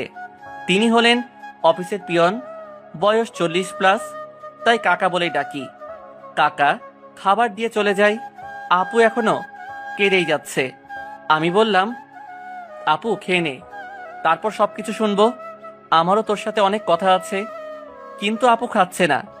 তখনই আমার মনে পড়ে ছোটবেলা থেকেই আপুর মন খারাপ থাকলে নিজে নিজে কখনো খাবার খেত না, আমাকে জোর করে খাইয়ে দিতে হতো। এরপর আমি ওকে নিজের হাতে খাইয়ে দিতে লাগলাম। এবার দেখি আরো জোর দিয়ে কান্না করতে লাগলো। আমি আপুকে খাবারটা খাইয়ে দিচ্ছিলাম, তখনই কারো কান্নার আওয়াজ পেলাম। কি ব্যাপার, আপুর কান্না তো বন্ধ হয়ে গেছে, তাহলে কাঁদছেটা কে? কান্নার আওয়াজের দিকে লক্ষ্য করে দরজার দিকে তাকাতেই দেখি রেনু দরজায় দাঁড়িয়ে কান্না জুড়ে দিয়েছে। রেনু আবার কখন এলো? আরও কাঁদছেই বা কেন? আমি কিছু বলার বা বোঝার আগেই রেনু ঝড়ের বেগে আমার কাছে এসে কলার ধরে দাঁড় করিয়ে দেয় আর বলতে লাগলো, তোর কথা মতো আমি সারাদিন লেখাপড়া নিয়ে পড়ে থাকি, তোকে আগের মতো জ্বালাতনও করি না। তোর জন্য আমি এত কিছু করছি, আর তুই লুচ্চা বেটা আমাকে ঠকিয়ে অফিসের একটা মেয়ের সাথে প্রেম করতেছস। কি বলছো এসব? মাথা ঠিক আছে? কিন্তু রেনু আমার কোনো কথাই শুনছে না। এরপর বলতে লাগলো, তাও আবার কি প্রেম? আমাকে আজ পর্যন্ত একদানা ভাতও নিজের হাতে খাইয়ে দেওনি, আর এই মেয়েকে? কথা শেষ না করেই আমাকে ছেড়ে দিয়ে আপুর দিকে এগিয়ে গেল। আপুর হাত ধরে টানাটানি শুরু করে দিছে আর বলতে লাগলো, এই হারামজাদি, বেরো এখান থেকে। আর কোনোদিন যেন তোকে আশিকের আশেপাশেও না দেখি, তাহলে তোর একদিন কি আমার যতদিন লাগে। বেরো বলছি। তখন আমি গিয়ে রেনুর থেকে আপুকে ছাড়ালাম। আপু একেবারে হা হয়ে গেছে, বুঝতে চেষ্টা করছে যে এখানে কি হচ্ছে। তখন রেনু বলল, তুই এই মেয়েটাকে আবার ধরেছিস কেন? কতদিন ধরে চলছে তোদের এইসব? রেনু আমার কোনো কথাই শুনতে চাচ্ছে না, আবল তাবল কথা বলেই যাচ্ছে। তখন আমি বাধ্য হয়ে ঠাস করে মেরেই দিলাম। এবার গিয়ে চুপ করেছে আর কান্না করতে করতে বলল, তুমি এই মেয়েটার জন্য আমাকে মারলে? চুপ, একদম চুপ। এখন চুপ করে চেয়ারটাতে বসো আর ঠান্ডা মাথায় আমার কথাগুলো শোনো। রেনু চুপ হয়ে গিয়ে ধপাস করে পাশের চেয়ারটাতে বসে পড়লো আর কান্না করতে লাগলো। তখন আমি বললাম, আরে পাগল মেয়ে, কাঁদছো কেন? তুমি জানো এই মেয়েটাকে? আরে এটা আমার যমজ বোন আদিবা। এবার রেনু দাঁড়িয়ে পড়লো আর চোখ দুটি বড় বড় করে বলল, কি? এটা তোমার আপু? এরপর আপুর কাছে গিয়ে বলল, সরি সরি আপু, আমাকে ক্ষমা করে দিন। আসলে আমি কিছু মনে করি নাই। সরি, আমাকে ক্ষমা করে দাও। তারপর একটা হাসি দিয়ে বলল, এই দেখো, আমি তোমার জন্য চিংড়ি পোলাও করে এনেছি। এরপর তিনজন একসাথে খাওয়া দাওয়ার পর্ব শেষ করলাম। এরপর আমি আপুকে বললাম, এবার বলো আমি আসার পর কি কি হয়েছিল। আপু বলা শুরু করলো, আমি আর আখি তোকে বাইরে বাহির করে দিয়ে হাসপাতালে ঢুকলাম। তারপর আখির কাজটা শেষ করলাম। কি আকি সত্যি কাজটা করতে পারলো? হ্যাঁ ভাইয়া, আমি আসলে সরি, আমিও আখির সাথে ছিলাম, আমাকে ক্ষমা করে দিস। আমরা হাসপাতালের বাইরে এসে জানতে পারি তোর নাকি অ্যাক্সিডেন্ট হয়েছে আর কেউ একজন তোকে হাসপাতালে নিয়ে গেছে। আমি জিজ্ঞেস করেছিলাম তোকে কোন হাসপাতালে নেওয়া হয়েছে, কিন্তু কেউ কিচ্ছু বলতে পারলো না। তারপর আমি আর আখি বাড়ি ফিরে বাবাকে সবটা বলি। বাবা খুবই কষ্ট পেয়েছিল কথাটা শুনে, আর আমাদের উপর ভীষণ রেগে যায় বাবা, আমাকে চড় মেরে বসে। তারপর বলল, তোদের কারণে আমার ছেলের আজকে এই অবস্থা হয়েছে। আমার ছেলের যদি কিছু হয়ে যায় তাহলে তোদের কাউকে আমি ছেড়ে দেব না। এরপর বাবা তোকে খোঁজার জন্য বেরিয়ে পড়ে। তিনি নাকি সকল হাসপাতালে তোকে খুঁজেছে কিন্তু তোকে পায়নি। তারপর বাবা বাড়িতে এসে রেগে গিয়ে আখিকে বাড়ি থেকে বের করে দেয়। এরপর থেকে বাবা আর মায়ের সাথে কোনো কথা বলতো না, সারাদিন ঘরেই বসে থাকতো, অফিসও যেত না। আমি আর মা বাবার কাছে অনেকবার ক্ষমা চাই, কিন্তু বাবা আমাদের সাথে কোনো কথাই বলতেন না, ঠিকমতো খাবারও খেতেন না, অফিসেও যেতেন না। তখন আমরা বুঝতে পেরেছিলাম যে আমরা তোকে কতটা অবহেলার কারণে তুই কতটা কষ্ট পেয়েছিলি, কিন্তু তোর কাছে ক্ষমা চাওয়ার কোনো সুযোগই ছিল না। কিছুদিন পর বাবা ভীষণ অসুস্থ হয়ে পড়ে, বাবাকে হাসপাতালে ভর্তি করি। এরপর একদিন তোর দুলাভাই বাবাকে দিয়ে সাইন করিয়ে নিজের নামে সব কিছু লিখিয়ে নেয়। আমরা ওকে যতটা ভালো মনে করেছিলাম সে ছিল তার উল্টো, আমাদের সামনে এতদিন ভালো মানুষের মুখোশ পড়েছিল। এরপর একদিন ওই বিশ্বাসঘাতকটা বাড়িতে একটা মেয়েকে নিয়ে আসে আর বলে যে ওটা নাকি তার জিএফ। আমাকে নাকি সে শুধু টাকার জন্য বিয়ে করেছিল। আমাদের উপর সে নানাভাবে অত্যাচার করত আর বাবার চিকিৎসার টাকাও দিত না। আমার কাছে সে ডিভোর্স চায়, কিন্তু আমি মানা করে দেই। তারপর আমি বুঝতে পারলাম সে আমাদেরকে মেরে ফেলার প্ল্যান করছে। তাই বাবা মাকে নিয়ে আমি পালিয়ে এই শহরে চলে আসি। আর আমার এক বন্ধু সাহায্যে 2-1টা কামরার ফ্ল্যাটে বাবা মাকে নিয়ে উঠি। আমি টিউশনি করে সংসার চালাতে লাগলাম। কিন্তু কিছুদিন আগে বাবার শরীর আবার বেশি খারাপ হয়ে যায়। বাবার চিকিৎসার জন্য অনেক টাকার দরকার ছিল, তাই আমি চাকরি খোঁজা শুরু করি। কিন্তু সব কিছুতেই টাকা চাই, নয়তো শরীর। অনেক জায়গায় ঘোরার পর আজকে তোকে পেয়ে গেলাম। কথাগুলো বলে আপু কাঁদতে লাগলো। আমার চোখ দিয়েও বৃষ্টি পড়ছে, রেনুর চোখেও জল। আপু এক নাগাড়ে কেঁদেই যাচ্ছে আর রেনু তাকে সান্ত্বনা দেওয়ার চেষ্টা করছে। আর আমি তখন আপুকে বললাম, মা বাবা কোথায় এখন? হাসপাতালে আছে, মাকে বাবার পাশে রেখে এসেছি, যদি কোনো দরকার পড়ে। এরপর আমি দেরি না করে আপু ও রেনুকে নিয়ে হাসপাতালের উদ্দেশ্যে রওনা দেই। হাসপাতালে পৌঁছে আমরা সোজা বাবার কেবিনে চলে যাই। ঢুকেই দেখি বাবা শুয়ে আছে আর মা তার পাশে বসে আছে। তখন আপু মাকে ডাক দিয়ে বলল, মা দেখো তো কে এসেছে। তখন মা আমাদের দিকে তাকিয়ে আমাকে দেখে অবাক হয়ে যায়। মায়ের চোখ দিয়ে জল পড়ছে। আমার কাছে আসতে যেও কেন যেন সংকোচ বোধ করে আসছে না, ওখানে দাঁড়িয়ে থেকেই কাঁদছে। তখন আমি মায়ের কাছে গিয়ে বললাম, মা কেমন আছো? তখন মা সাথে সাথে আমাকে জড়িয়ে ধরে ডুকরে কেঁদে উঠলেন আর বলতে লাগলেন, তুই বেঁচে আছিস বাবা, আমাকে তুই ক্ষমা করে দে। বাবা, তোকে আমি অনেক কষ্ট দিয়ে ফেলেছি, তাই না রে? তুমি আমার কাছে ক্ষমা চাইছো কেন? মায়েরা কখনো সন্তানের কাছে ক্ষমা চাই নাকি? ক্ষমা তো আমারই চাওয়া উচিত। আমি তোমাদের কোনো খবর নেইনি, তাহলে আজ এসব কিছুই হতো না। তখন দেখি বাবা উঠে গেছে। আমাকে দেখে বাবা বলে উঠলেন, আশিক, তুই এসছিস বাবা? তারপর আমি বাবার সাথেও কথা বললাম। তখন বাবা রেনুকে দেখিয়ে বললেন, এই মেয়েটা কে রে? তখন আমি রেনুর সাথে সবার পরিচয় করিয়ে দিলাম।